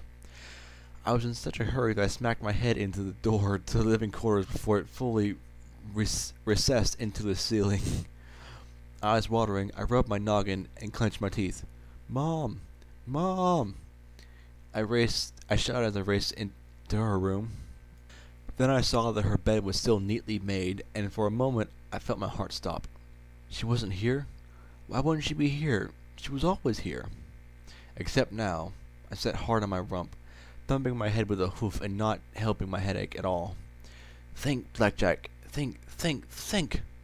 Unfortunately, saying it didn't really help my brain any. Her tag. I punched it into my pit buck and brought up my EFS. Then I turned in a circle, looking for the little arrowhead. Nothing. I screamed a little in frustration, beating my hooves in front of me. Of all the times for her to disappear, she could be blocking her tag. The head of security could do that, I think. Or she might be somewhere in a stable where she couldn't be traced. Or what if something had happened to her? All of that didn't mean anything. The overmare was doing something. I needed to know what. I needed to know what all those signals the overmare received meant. I needed a smarter pony that actually knew something about pit bucks. Well, I'd been looking for an excuse to bug Midnight in her quarters for months. Looks like I finally had it. I stopped only long enough to write a note. Overmare up to something. Stable in danger. Gone to at Midnights. BJ. I'm sorry. It's just her initials. It's BJ. Alright. Then I was hurrying down the residential quarters to Midnights. Being a security mare, I had certain privileges, like being able to override most residential door locks with my pit buck when the stable was in danger, and I didn't have the time to knock. I wish I'd knocked. Actually, I wish I knew another mare in data systems I could go to. The sight of pink U10 huffing and running away froze me in my tracks. Oh yeah, she was on the breeding queue now, wasn't she? I blinked and tilted my head. U21 certainly went at it with enthusiasm. Ugh! What was I doing? Midnight, I muttered as she gave a little whinny. Midnight. They still slapped flanks. I rolled my eyes. For the love of Celestia. Midnight! I shouted. She shrieked as he finally stopped plowing her plot, and the two gawked at me. The pink buck pointed at me in confusion, and Midnight's pupils constricted. Blackjack? U10 pointed his hoof at me. I didn't know I was sealed for a double. He said as he checked his pit buck. Midnight, I need your help, I said as I approached her bed. Unlike my room, she kept hers spotless. Her terminal and workstation were both sparkling clean. Get out! She shrieked and charged at me, hammering at me with her hooves. Of all the times to come to me for a flank smack, can you choose now? Get out or I'll... I grabbed her shoulders and stared at her right in the eyes. This isn't about flank spank, okay? It's not about sex of any kind. And if you help me, I promise I'll never try to get under your tail again. Alright?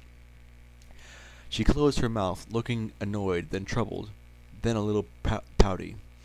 Alright, what do you need?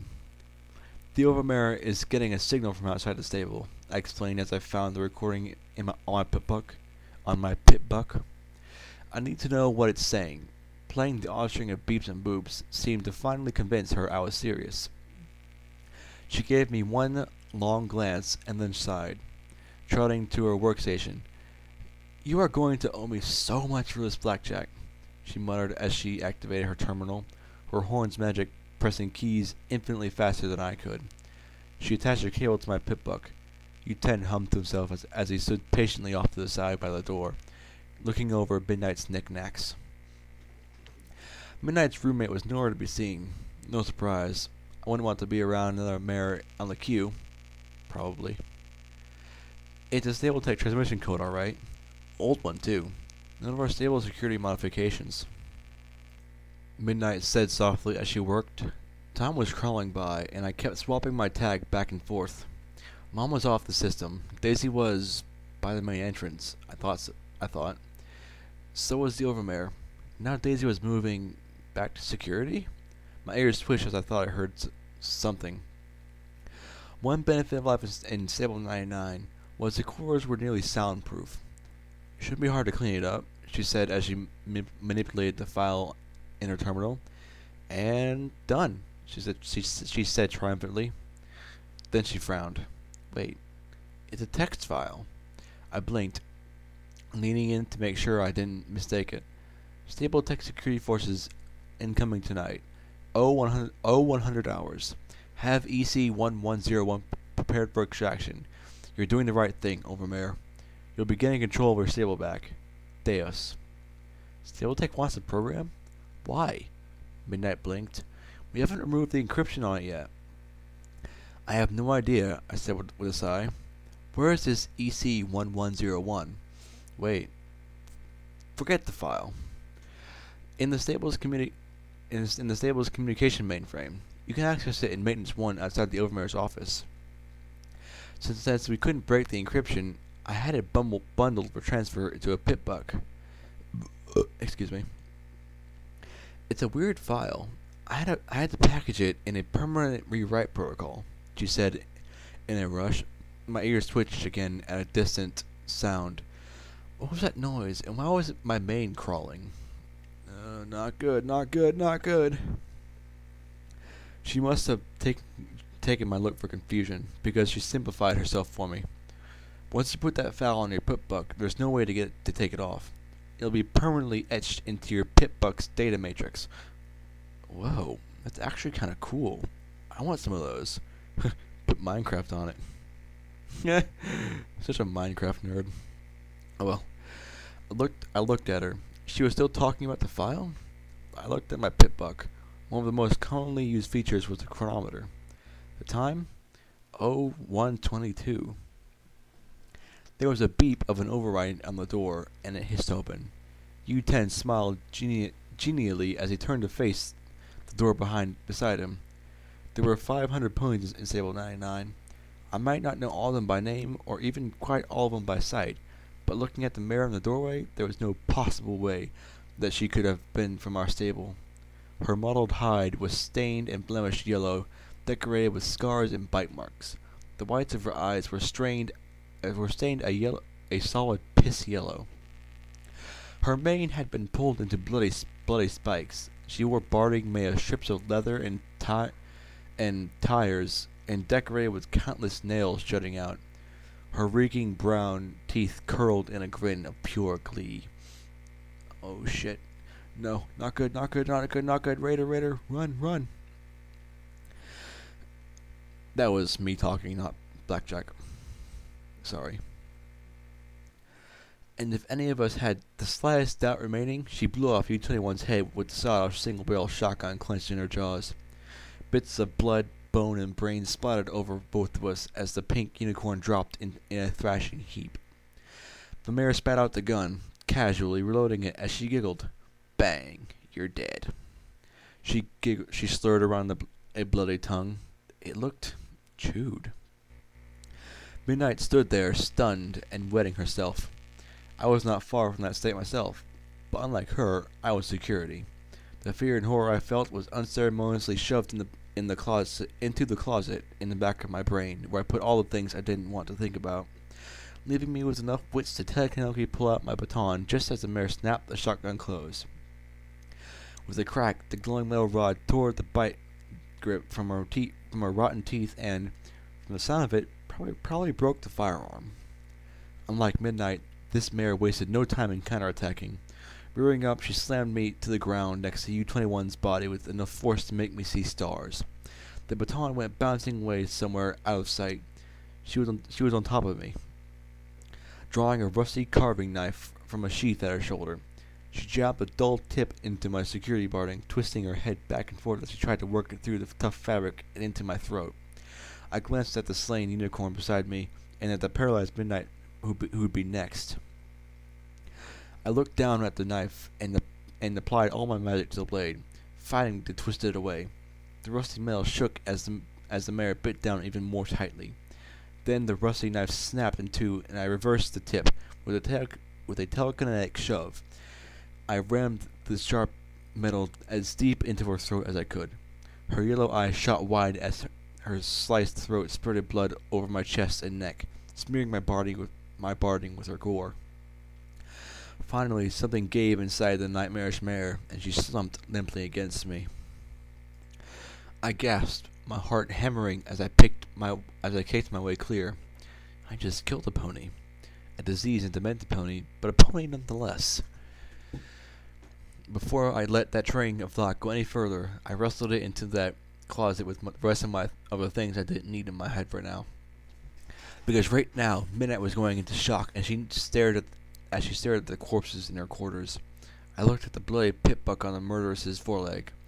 It was from Stable 99, and from the gore covering most of it, I doubted it had been removed or donned with the key. Number 340, I said softly, Snowdrop. A loyal, quiet security mare who'd always been cool to me. One of the 9 that had been with the overmare. You! Rasped the pony from the door, a unicorn floating a rusty razor blade in front of her. I found something better, I hoped, in the rusty 20-gauge shotgun dropped by the earth pony who I just killed. I didn't even need to use the mouth grip. I slipped in the sats as she charged, the blade slashing wildly in front of her. The world dropping to a crawl. In the spell, I could tug her legs, body, or... Time crawled forward, and the cone of lead blasted out the end of the shotgun. I watched with sickening clarity as the lead abraded her face. She screamed, slashing blindly, kicking and biting in a frenzy. I grabbed her with my hooves to hold her still, reversing the butt of the gun and bringing it crashing down on her skull. Again. Then 2 things broke, the butt of the gun and her skull. She flopped over limply, twitching spasmodically as I fought furiously to keep my focus. Don't think beyond right now. The closet was getting pretty full, though. Midnight was making little screams in her throat as I stood blocking the sight of the bodies. 2. Had I really just killed 2? No. Don't think about it. I should be good at that. Midnight, I said sternly, looking into her pinprick eyes. Midnight, I shouted, because I'm not a medical pony and couldn't think of anything else to do. I smacked her hard across the face. Well, that usually works, doesn't it? That snapped her out enough to look at me. The stable is being invaded. You've got to find security ponies and my mom and get every pony else into the maintenance tunnels. Find rivets. She can take care of every pony, okay? Find security, get every pony down below, she muttered weakly, then nodded. What are you going to do? That was a very good question. Fortunately, there was a simple answer as I found my baton and levitated it up. Well, guess I'll thump him with my stick. Guess I'll thump him with my stick. God, Blackjack, you are awesome. Goddesses, it must have sounded sick to crack jokes right now. But I had to ignore everything I'd stuck in the back of my head. Of course, as good as my stick was, a gun was better. Sadly, the shotgun was out of commission. The broken butt had bent and unseated the breech. That was probably for the best, though. I'd been lucky it hadn't blown up in my face. There was an easy way to tell which way the raider had come. They left a trail of blood from residential door to residential door, all the way down the hall. Since there wasn't any blood past Midnight's, I hoped it was clear. Go, Midnight, go! I urged as I made my way carefully down the hall, trying to be as quiet as possible. I didn't understand these ponies. If they really were ponies, not some sort of mutant pony-shaped predators of some sort. They reeked. They seemed to revel in bloodshed. I had no idea how they could have penetrated the stable, unless they'd come in when the overmare opened the door. Inside one room, I saw a red bar moving towards the door, and I slipped in the sats. The second her head showed into view, my glowing baton crushed her windpipe in a single lucky hit. Her yellow eyes bulged, and she dropped the .38 revolver from her mouth. Hey, I might have slept through 2/3 of my classes and textbook lectures, but I pay attention to my firearms training. Yeah, you would. My backswing smashed her temple, sending her slumping against the doorframe. She was so dirty that I couldn't tell what color she had been originally. She mutilated her own cutie mark. I hesitated and pointed the baton at her. Who are you? I asked as she choked, coughed, and inexplicably started to giggle between gasps as she looked at me. And insanely went for the gun. I kicked it away. Who are you? Why are you here? Then I saw the blood smeared over her grimy lips, and took my eyes off her to look into the room she'd been in. Air duct and her Philly vent were laying still on the floor, but the smears of blood, holes chewed in the blue Philly's side. The blood splashed about. The psychotic mare finally gasped one word. Yummy! Then she lunged, grabbing my leg and trying to bite through my security barding. You sick fucker! I yelled, bringing the baton down with each word.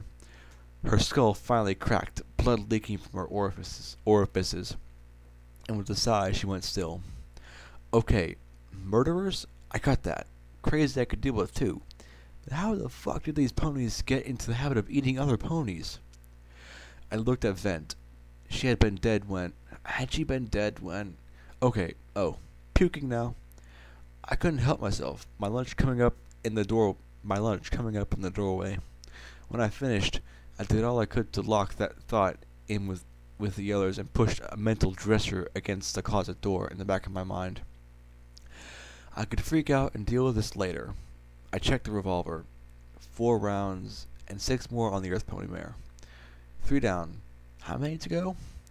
There was an awful lot of red on my EFS, and I made my way towards the atrium stairs. I can't stand these sick fuckers, a buck said from the stairs above me. That I was a buck made me guess they weren't quite the same ponies as before. Murdering psychopathic rapists, a lot of them. Maybe there was a possibility of negotiation. Look at it this way. They'll exhaust themselves killing every last motherfucking pony in here. And then we can get rid of them easily, Mare answered, shuffling any thoughts of working out a deal before continuing callously. Deus might get that program he wants so desperately. My boss is happy. The Reapers are happy. Every pony wins. Except my damn stable, you mule. Makes me wonder what's so damn special about it, the buck muttered as I crept up to the stairs.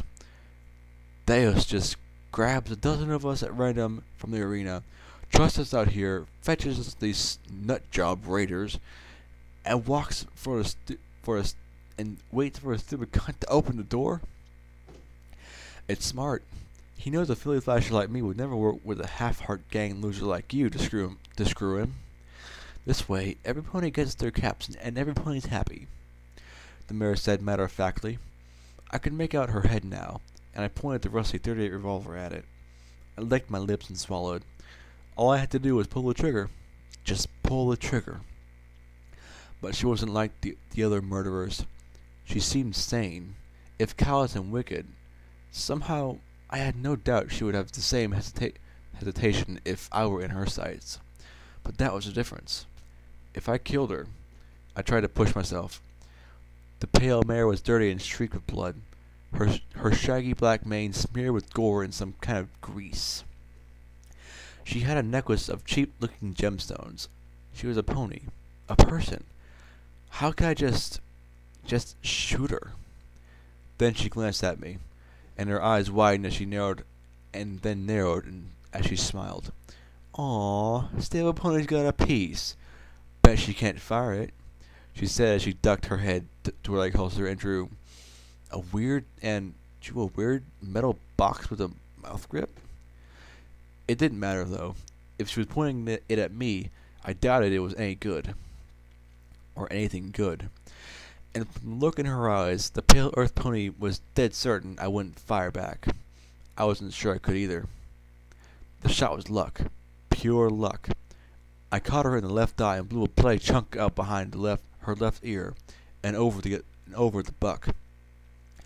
Sprayed with brain and skull, the brown stallion staggered back as the pale mare dropped to the floor, muscles writhing for a moment before going still. The buck levitated a piece of sharpened rebarb like a spear as I tried for another shot, but the revolver gave an unhealthy ping of rust and stopped. Hammer drawn back. Jammed. Or busted. I ducked under the deadly spur of metal and scrambled for the mare's strange box weapon thing. There wasn't even a trigger. What was this thing supposed to do? Never seen a beam gun before, huh? A what gun? Then the metal was whipping towards me again, and I barely brought the beam thingy up in time to block the tip. There was a flash, a fizzle, and the metal spur continued on with no hesitation, right into my flesh. I screamed as the sharpened steel caught me above my collar and ripped a hoof-long tear along the side of my neck. Again, it was only luck that protected me as I fell back, tumbling down the stairs as my own blood smeared my barding and splattered the steps. I landed on my back as the scraggly brown buck descended with the crude but effective weapon, ready to spear me like a radroach. "Stupid soft stable ponies," he said as he raised the sharpened bar. I watched, unable to move, sure I was about to die. Then there was a resounding sound of a gunshot in the halls, and a hoof-sized hole appeared in his chest. His eyes popped wide as he jerked back, staring down the hall past me. "No pony kills ponies in my stable," Mom said firmly, her sidearm floating precisely over her eye, as her second bullet caught him in the face and tore off half his head. Holy shizen! I doubted that she even needed sats. I stared at his body and at all those thoughts. As all those thoughts I softened into that mental closet started to tear down the door. My throat began to work as I stared at the draining holes in his head. I had to do something, scream, vomit, whip myself, curl up in a ball, sucking my hoof until it was all over. Something! Blackjack. Mom's voice cut through all of that, and I tore myself away from the blown open corpse. "We still have a stable to save."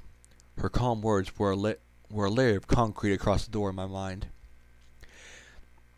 As much as I'd love to fall apart, I couldn't. Not now. Not in front of her. Even if I was the worst security pony in Equestria, my stable was in danger. "Yeah, sure," I said as I stood on my hooves, and in her eyes I saw her overwhelming pride. It helped reinforce that concrete. "So, is there a plan?"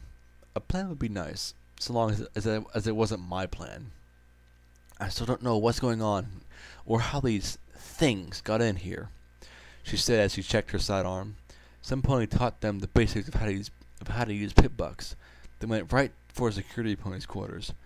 I'm just glad they didn't get very far, distracted by all the foals to slaughter. Damn it! If I'd just been faster, I could have done something." "Yeah, but how'd they get them on? They would have had to." "Oh, don't think about that." "Okay, well, they're here because the Overmare let them in." And in that comment, I saw several fuses blow in my mom's mind. "I'm pretty sure she wanted to use them to take on Rivets." "Take on Rivets? Rivets is the head of maintenance." "Well, tell us the little psycho when we find her," I countered. "She got duct tape to open the hatch and find something these invaders wanted. These ponies didn't just come here to kill. They came here for some program the Overmare found in the stable." "A program?" my mother asked with a frown. "Why don't they just take it and leave?" "'Cause they're evil," I suggested, looking up at the stairs toward the atrium. She didn't laugh, but she did give me a ghost of a smile. "If I can get to the terminal in Maintenance 1, I can put it on my pit buck and then do something. Something to get them to leave the stable. But what? Throw it out the main hatch and close it behind them? No, that wouldn't work. Ugh, why can't the smart pony figure this stuff out?" I whined as lock and barrel. 2 A-shift security mares came up with batons out. For them to leave, the program would have to leave too. Some pony would have to take it out. What if I took EC1101 outside? They'd have to follow me, wouldn't they? "Don't be ridiculous, Blackjack. It's certain death outside," Mom retorted immediately. It's pretty reliable death in here, Mom. I mean, Miss Head Security Mare, ma'am." I fumbled, blushing a little. She swept me up in a hug. Okay, now I was blushing a lot. She quickly let me go, reddening herself. Mom never was very good with being mom. Not that she was a bad mom, just ugh, why'd I have to get so many conflicting things when going on in my brain right now? Jin Remy took point, going up to the atrium. As we advanced up the stairs, I heard a filly squeal. Harsh laughter filled the air as we reached the doorway. Carefully, we peeked around the corner. The invaders on the far side of the atrium, right outside the door to the stable entry. At least a dozen mares were dead. From the smears of blood, they'd been dragged here from their quarters below. The door to security was clear. "Come on, we can run for it," Locke said eagerly as the blue mare jumped out of the doorway. Locke was fast. In recreation, she could do a lap around the exercise grounds in under a minute. This was at most 100 feet. Thunder filled the atrium, and the blue mare exploded in bloody chunks. The wall behind her buckled. But despite all that, I didn't stare at the heap of her remains. I stared at where the thunder had come from. From the midst of the staggered invaders rose a thing of pony and metal. Hydraulics braced the metal plates attached to its hide as it stepped forward. For all its mass, it seemed to trot almost effortlessly. Red eyes stared at where Locke had been blown to pieces. 2 huge guns pointed over its shoulders, cannons built onto its body. Then it slurred in a metallic-sounding voice. "Cunt thought she was fast. Cunt was wrong." The invaders laughed in agreement. "Now, watch that door. Might need to get another batch of raiders." "Go get more?" "As long as that thing was here and the door open, why not?" "It could just keep sending in more of these killers." A half dozen moved forward, one of them wearing a blade pit buck. "Hey, red bars!" he crowed in glee. "These fucking things are great! Cunts still got some fight in 'em. Cunts are fucked." And from the laughter of the others, I really couldn't disagree. We fell back. "Now what?" Beryl asked, the green mare visibly shaking in fear. "I'm open to suggestions," Mom said grimly. I frowned, then looked back at the landing. "I've got an idea." This was a terrible idea, but it was mine, and the only one we had. I'd shucked my security barding and was now putting on the ratty clothes of the unicorn mare. Our coloring was close, and Mom was blackening the red in my mane with grease from a maintenance closet. "Good thing your horn is so small, little fishy," she said, finally past all her arguments about why this wouldn't work. Mom was lavender, Beryl was green. I was the only filly that looked close to the mare I'd killed. "Mom, I'm about to pretend to be a psychopathic wild pony," I replied flatly. "Please don't call me that." The last thing I needed was that stupid name, and her talking about my horn, which wasn't that small. Anyway, it was just compact. "This is suicide," Beryl muttered as she smeared more dirt in my mane and tail. "Then they won't expect it," I said. "How are you going to get past their EFS?" Beryl countered. I rounded up to her. "Beryl, do you want to do this?" The green mare looked like she wanted to crawl under her bed and cry. I know I did. I looked at Mom. "How am I going to get from security to the entry, though? Folks will notice too soon if I just trot out past them." "There's a passage from the Overmare's office to the entry chamber. The Overmare's grandmother used it to sneak out of her quarters after curfew," Mom said as she transferred her code to my pit buck. "That should get you through. I doubt the Overmare even knows it exists." She sighed as she looked me in the eyes. "Are you sure you want to do this?" "I'm the only one who can," I replied evenly. It wasn't like there were countless pale security mares. The only other 2 were Daisy and Snowdrop. Poor Snowdrop. "So, if I make it, close up the stable as quick as you can. Heck, I'd reseal it if I was you. If that door opens again, 99 is doomed." I floated the weird box gun into my holster and checked one more time in the mirror to make sure my horn was covered by my matted mane. This wasn't even barding. It was clothes. Wait. It was rummaged together clothes to try and make a sort of intimidating outfit. I felt like a 2-bit trick pony. Ugh. The only good thing was that it covered my cutie mark. There was no way I could mimic the 2 gold coins on the dead mare's rump. Making my way back towards the atrium, I heard a pony scream and some pony else cackle. She bit it off! I didn't have any time to speculate on who was biting what as I approached the door. I think I know. Then the pony yelled, "Here comes another one. Don't fucking shoot!" I bawled as I stepped out. There were a whole lot of guns and eyes on me, and I gave up any and all thoughts of shooting. Hell, I didn't even have a weapon. "It's me," I said, encouraged by the lack of gunfire. The feeling of pieces of lock under my hooves was simultaneously trying to make me throw up again and give me a really good reason not to do anything that might break my cover. "2-bit?" the buck wearing the yellow pit buck said. "That you?"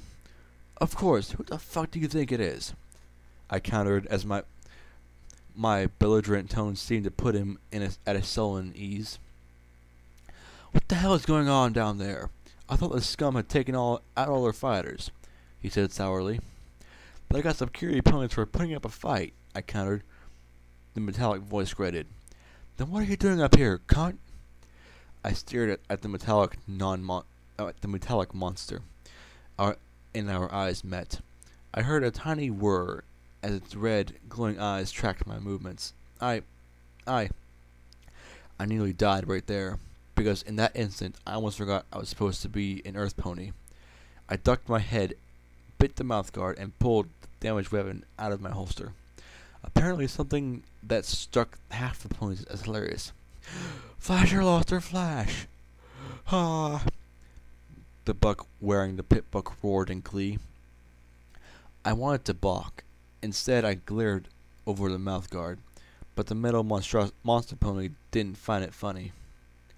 With shocking speed, it swatted the gun out of my mouth, and suddenly, the only ponies laughing were the yellow-eyed, mangy ponies with their insane giggles. "Cunt doesn't have her gun? Cunt's useless then. Cunt should be fucked, huh, cunt?" He placed an armor-plated hoof on the dropped weapon and leant on it. The casing gave and flattened with a crunch. At the movement, I was pretty sure that I knew how it felt. I suddenly became very aware of one part of him that wasn't mechanical, a part that I was fairly sure was going to be inside me in a few seconds. Oh, that just hurts. I became aware of a whimper and looked over at a prone white shape, the overmare. One of the filthy, yellow-eyed ponies was pinning her down and raping her, her mouth and flanks bloody. The idea was utterly alien to me, and I did all I could to tear my eyes away from and hide my horror. Mares might occasionally force another mare against her will, a Class A crime, but for a buck to do that to a mare was... "Focus, Blackjack." "I'm not useless," I answered as evenly as I could. "I heard one of the stable ponies talking about the program you want and where to get it. It's set up for a transfer to one of these pit buck things." He looked over at the overmare. "So the little cunt wasn't lying." I told you," she sobbed as she lay limp like meat, blood streaking her muzzle and flanks alike. As much as I didn't want her to get blown into pony pieces, I'd take it over that. "I'll go get it for you," I said evenly. His red glowing eyes drilled into me. "I'm getting bored, cunt. 15 minutes. Then I'm making my own door," he said with a nod at the huge cannons. The brown unicorn buck stepped forward. "You can't, Deus. If you destroy the terminal, the Tangle will never get the file." Excuse me. The unicorn didn't fit in with the others. Despite he wore the same dirty clothes, he seemed cleaner, healthier, though still scrawny. The pip book on his leg didn't look like it was stripped from another mare. Then I glanced at his flank. A blue male symbol with 21 dots beneath it. A stable 99 buck? How? I don't care. I want these cunts dead. Fucked and dead or dead and fucked. I don't care. This is taking too long. He said, almost in pain, before he stared at me. Fetch, cunt. Kill the ones left up there and bring me the program. Do it now, cunt. Wow. Deus sure had a favorite word, didn't he? I should go with her. I should be the one who gets it. The brown unicorn whined. Now I recognized him. He'd been in my breeding queue once. The Whimperer. U-21. U-21 now. I never signed up for him again. I thought he'd been retired a month ago. I don't care who gets it. Get it! He bellowed, and now seemed like the perfect time to run to security. U-21 scrambled past me to get through the hatch first. Okay, get the program, don't get killed. Get the program, don't get killed. He muttered. I stopped him at the front of the stairs, hearing banging from above. What's going on up there? What's going on? Those two security mares who escaped barricaded themselves inside, that's what. He stared at me in confusion. I felt a little stir of glee. And Deus, massive as he was, couldn't fit through the door and couldn't blast it bigger without risk of breaking the program. Daisy made it? Of course she made it. She was too tough and mean not to get killed by any pony. Daisy? His eyes popped wide, and he reached up a hoof to brush my matted mane aside and cover my compact horn. Blackjack! That's me. How did you end up with... But my attempts of interrogation were for naught as he opened his mouth wide to yell. I shoved my right hoof in his mouth. Ew. Really sorry about this. I apologized and swung my pip-book hard. The reinforced casing smacked into his head once, twice, thrice. Finally, he went down in a quaking ball. Not concussed, but too traumatized at the moment to bring shit down on me. Like I said, really sorry. Unless he was involved in all of this. I ran up to the security level and heard the yelling and banging. There was a door that divided the Overmayor's office, armory, and some utility rooms from detention, briefing, and the gun range. The door itself had been forced open, but Daisy had barricaded it with a desk. Now a huge red mare with a fire axe was chopping her way through it. Three more cheered her on, shouting encouragement as they either brandished their own weapons or giggled in glee. One dingy unicorn mare chewed on her own bloody hoof as she rocked in place and fiddled with the security shotgun in her faltering magic glow.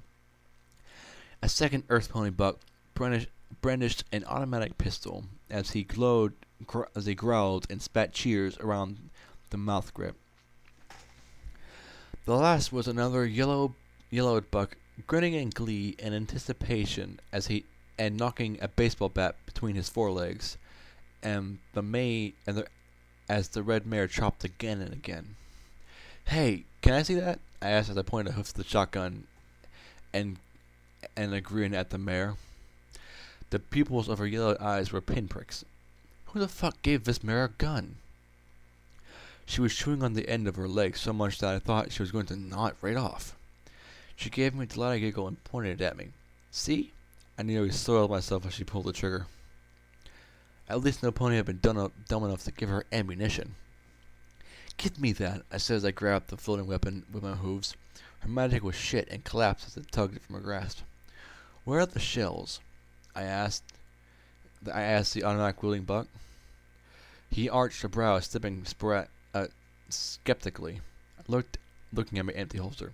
It broke, okay? He snorted and tossed me a small bag of 20 gauge buckshot shells. My horn glowed and I loaded the rounds into the gun.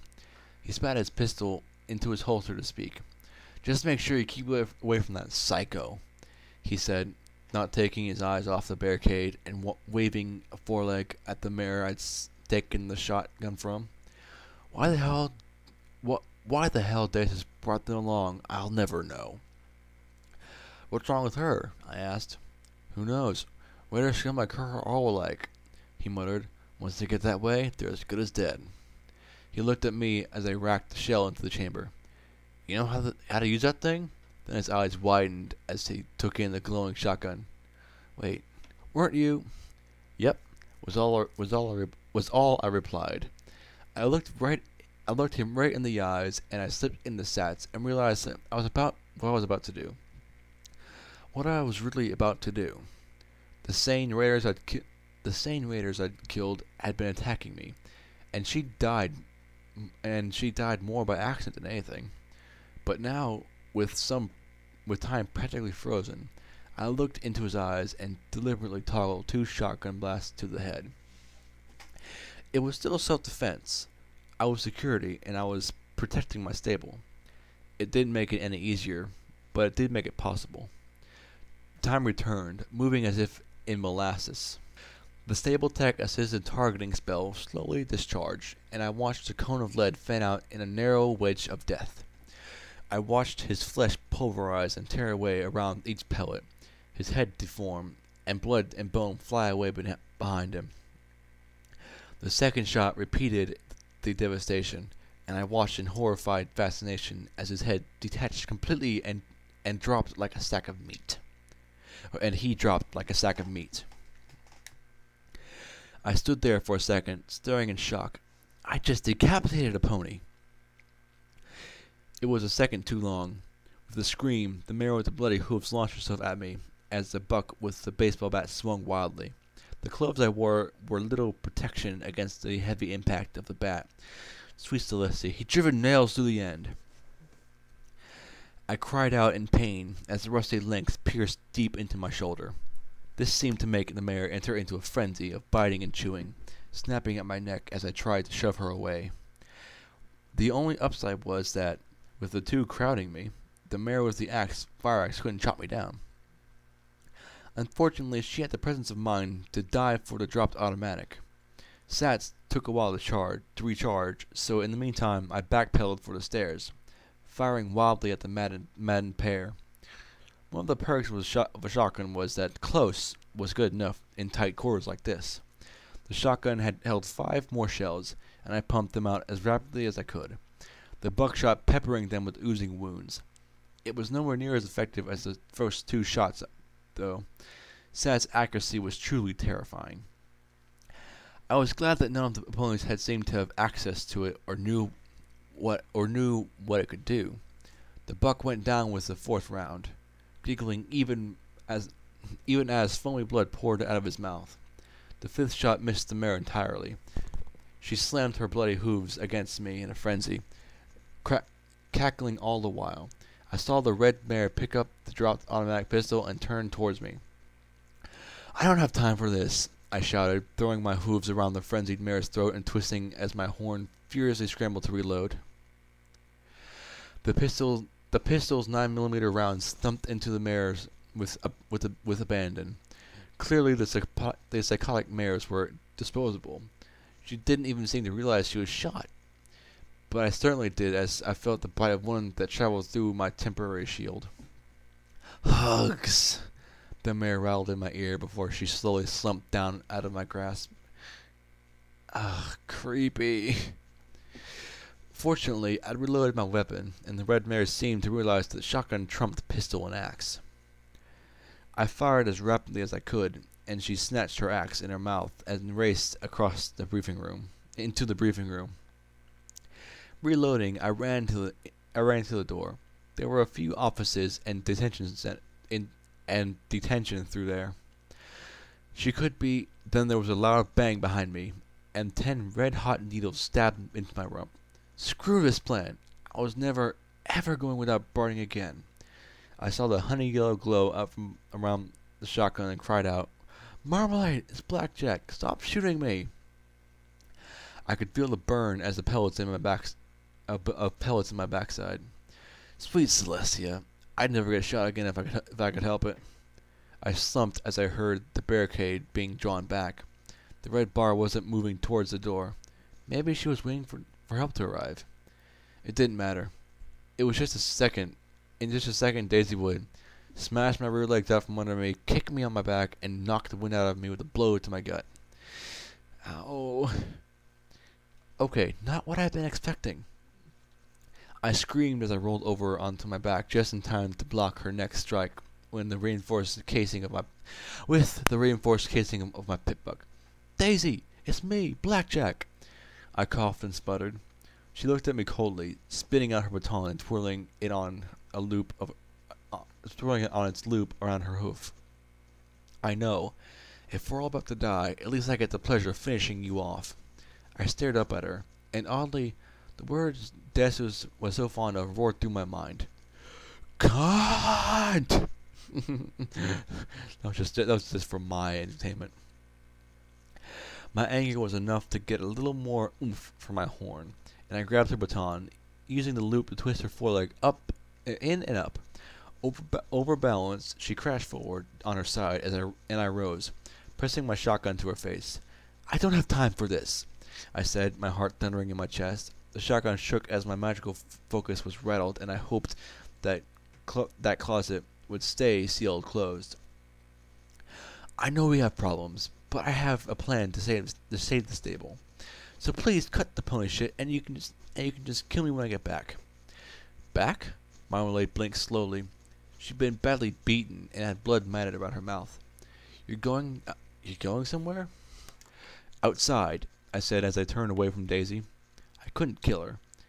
I had a better chance of killing her by accident than intentionally. But you'll die, Marmalade said softly. I don't want you to go.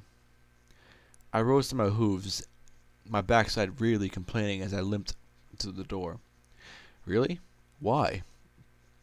'Cause you're my friend, Marmalade said simply, with her wide, vapid smile. Why else do you think I fooled around with you all the time? She levitated a trio of healing potions from a medical kit. Here, I was going to use them, but you're all shot up. I stared at her with a worried frown. Marmalade? Friend? She'd always been the slow pony in Daisy's shadow. Too stupid to work alone, so simple she was annoying. No pony I'd ever call a friend. I drank the potions, glad for the healing sensation on my hindquarters. And that's the only thing I like in my hindquarters. Bazinga! And looked at the honey-colored mare with unease. Well, thank you, Marmalade. She smiled and gave a little nod. Daisy shoved past me. Yeah, sunshine and hugs and all that horse shit, she said as she slammed the barricade back into place. Her angry scowl turned skeptical as she regarded me. You're really leaving? Was I about to faint, or did she really just sound the tiniest bit concerned? The Raiders are here for a program. I'm going to steal it and hope they all come chasing after me. Then Mom and you can retake the stable, I said with a little nod. Shipping... I'm sorry, every pony, it's 2:30. Or 2:38. I will continue. I will finish the chapter, I swear. Now, where was I? Oh, yes. Then Mom and you can retake the stable, I said with a little nod, stripping off the useless clothes. Marmalade gave a soft "oh" of comprehension, and without another word, shrugged out of her security barding and handed it over. Huh? Handed? The fuck? Oh well. P21, are you here? I asked as I pulled it on. I gave Marmalade a grateful smile. That useless cock pony? Daisy snorted. You called? P21 said dryly as he stepped out of the door to Maintenance 1. There was an unmistakable smug look on his face at the shocked expression of Daisy's face. On Daisy's face. Crap. It's getting too late for this stuff. I will press on. It's not too much further. Let's go. You changed your mind. You're retiring me after all? He stated flatly as he glared at me. Daisy chuckled in glee. Now we're talking. Just hold still, she said, taking a step towards P-21. P-21 slowly limped backwards. You never pass up on a chance to break a mail, do you? Mail? Pfft! I never miss on a chance to break any pony, Daisy said with a sharp grin. Okay, this nonsense needs to stop now. I racked a shell into the shotgun, and Daisy turned to look at me. Had to be careful. I only had a dozen or so shells left, and I wasn't about to rob Marmalade. The armory door was still closed tight. Probably need the overmare or Mom's personal codes to open it. I thought of the cornucopia of weapons stored for an incident, and thumped my hoof against the floor. Look, now really isn't the time, I said firmly. Okay, if I was being the voice of maturity, then Stable 99 was officially doomed. I looked at P-21. The plans changed a little. You're still getting out of here, but I'm going with you. Not happening. You're big, noisy, obnoxious, he stated flatly. Ugly. Oh, and fat, Daisy threw in. Really lazy. A bit of a lech, Marmalade added. And her horn so tiny. Hey! Okay, didn't I have an ego? Oh yeah, there it was. That mashed up thing on the floor. Maybe, but I'm also the pony with the plan. Here it is. I get the program, run out of here with all of them chasing me. Mom and the rest of security push them all out the door. Door gets sealed forever. If you think you can sneak past and make it outside on your own at any point in that plan, feel free. Otherwise, I'm going without you, I said as I thumped his chest. P-21 glared in return. Sweet Celestia, what was his problem? Fine, he finally muttered. But after we get out, you're on your own. Right. Probably for the best, anyway. So, midnight. Midnight said that there was a program on the terminals up here. EC1101. I need you to transfer it onto my pitbuck. He nodded with a scowl and led me into the little closet, dignified with the name of Maintenance 1. There was barely enough room for both of us as he connected my pitbuck to the machines. I noticed Daisy following, walking a little stiffly. What's the matter with you? She flushed furiously. Go buck yourself, Blackjack. Sodomized, P-21 said simply. I was really glad Daisy didn't have a shotgun at the moment. She did, however, launch herself at P-21 with the clear intention of smashing him into blue jelly. I was barely able to stop her. What, was she trying to get killed? Was he trying to get killed? Excuse me. How'd you know? Marmalade asked curiously, but he just gave her a flat look and went back to work. Rude. I watched him work. I wonder what it does. Opens a camera, Marmalade said, looking hopeful that she was being helpful. Well, that's what they said it did. What? I shook my head. This was Marmalade after all. Never mind. Is it transferred? Almost. And there's a whole bunch of overmare files here I'm adding, just in case. I always thought it was cute how it looked like Earth ponies were prancing on the keys with their tips of their hooves. Then he pushed one more button. The stable around me vanished as my EFS went crazy. Whoa, whoa, whoa! Hey, what's going on? Columns of numbers and diagrams and maps and the hell was all this supposed to be? All flashed by one after the other. Then as quickly as it began, it ended. A tiny cursor appeared. Permanent transfer completed. EC1101 transferred. Warning. Unknown encryption detected. Warning. Biomedical peripheral insufficient. Warning. Navigational data unavailable. Warning. Equestrian day connection not available. Please commence with manual transmission. What? But please what? I opened my mouth to see if a smart pony might have an explanation for what just happened, but at the moment there was a roar from the atrium, followed by an explosion that shook my teeth. I suspected Deus had gotten tired of waiting. Okay, running part of the plan. Problem, he muttered, pointing to his injured leg. Oh yeah, that.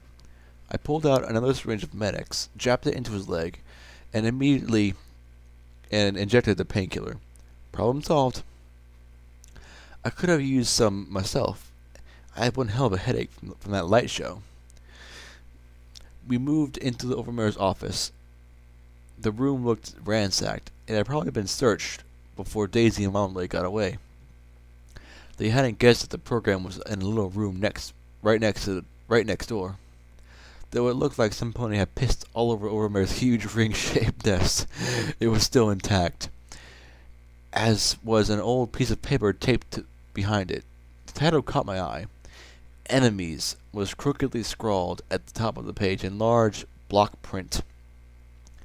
There was a lot of names on that list. Topping it encircled, Overmare. She counted herself as an enemy? Rivet's name was right underneath that. Mom's name had question marks around it. Daisy was on it? Not me, of course. Oh wait, there it was, at the bottom. Ah, focus! Not the time for this. No time for this. I accessed the terminal and used the code Mom had given me. The desk hissed as it slowly rose into the air on hydraulic legs, revealing stairs disappearing into the room below. I activated the lamp on my pip-buck and threaded my way down with P-21 right behind me. A minute later, the desk closed behind us, and another impact reverberated through the stable. We moved down the hall to a second door, and I used the code again. Slowly, it opened. Very thankfully, the noise it had made was relatively quiet compared to the racket in the atrium. The entry hatch to the stable, a massive cog-tooth-edged slab of metal, was rolled away to one side, and a long, rough rock-walled tunnel led up beyond. Bones lay crushed on the other side of the door, masked by the entry of Deus and his raiders. Better get a head start, I warned P-21, nodding into the tunnel. He nodded back and began making his way out. I wondered if he'd stay with me longer than 10 seconds. Probably not. Going to the door from the entry room to the atrium, I saw the Overmare lying limp against the larger room's walls. I suppose the raiders had gotten tired of her. Even she didn't deserve that. But I had bigger problems, or rather, I was about to. "Hey, doofus!" I bellowed across the atrium, and to my shock, he froze completely. Then his head slowly turned to look at me. I saw certain annihilation in his eyes. "I got your program here, jackass!" The raiders around him looked even more shocked than Deus. Then he was turning, and I suddenly had a vision of a cloud of Blackjack settling around a pip-book and a hoof. Oh shit, oh shit, oh shit, oh shit, oh shit, oh shit, oh shit, oh shit, oh shit, oh shit, I thought as I turned and raced for the stable door. "God!" he roared, and the shells detonated behind me. Luck saved me from a messy splat, and as bones churned beneath my hooves, I caught up to P-21 and shouted, "Running now!" From the roaring behind me, the plan had worked. I was leaving the safety and security of my stable with a pissy, hostile male, and an unknown destination ahead. A mechanical nightmare of a pony of death behind, and a mysterious program that apparently sparked it all. Odds were that, if I survived the next 5 minutes, I'd be wishing I were dead inside a month. So why was I smiling so much? Footnote: level up. New perk: rapid reload. All your weapons now reload at 25% faster than normal. Okay, that's the end of Chapter 1 of Fallout Equestria Project Horizons. I told y'all it'd be a doozy, didn't I? More than 2.5 hours. I'm starting to get delirious. I've never stayed up this long doing something. And you can expect me to do this every day. I guarantee freaking to you. I swear on Celestia's and Luna's sisterhood, I guess. I swear on my malehood, probably, that I will do one every single day. Even if it doesn't get uploaded until the next day. Because huge files and my internet sucks, and yeah. Oh, author's note. When I started Project Horizons, I had an ending and a beginning, and I wasn't putting any thought into Chapter 1 beyond, okay, how does BJ leave the stable? I never really gave it the time or tightening it deserved, so now I've gone back and fixed some things, added others, and taken out a few to hopefully make the rest of the story more enjoyable. Doubtless this is going to have a ripple effect, so please bear with me till the ripples are brushed out. Valid Equestria Project Horizons by Somber. I do not own a single bit of this, as I am too tired to write this kind of shit. And not nearly that good. So, yeah, I'm going to save this, hopefully get it uploaded, and then I'm going to go to bed. Good night, everybody. Hopefully I shall get some sleep tonight. And again, I will see you tomorrow. Nightlife out.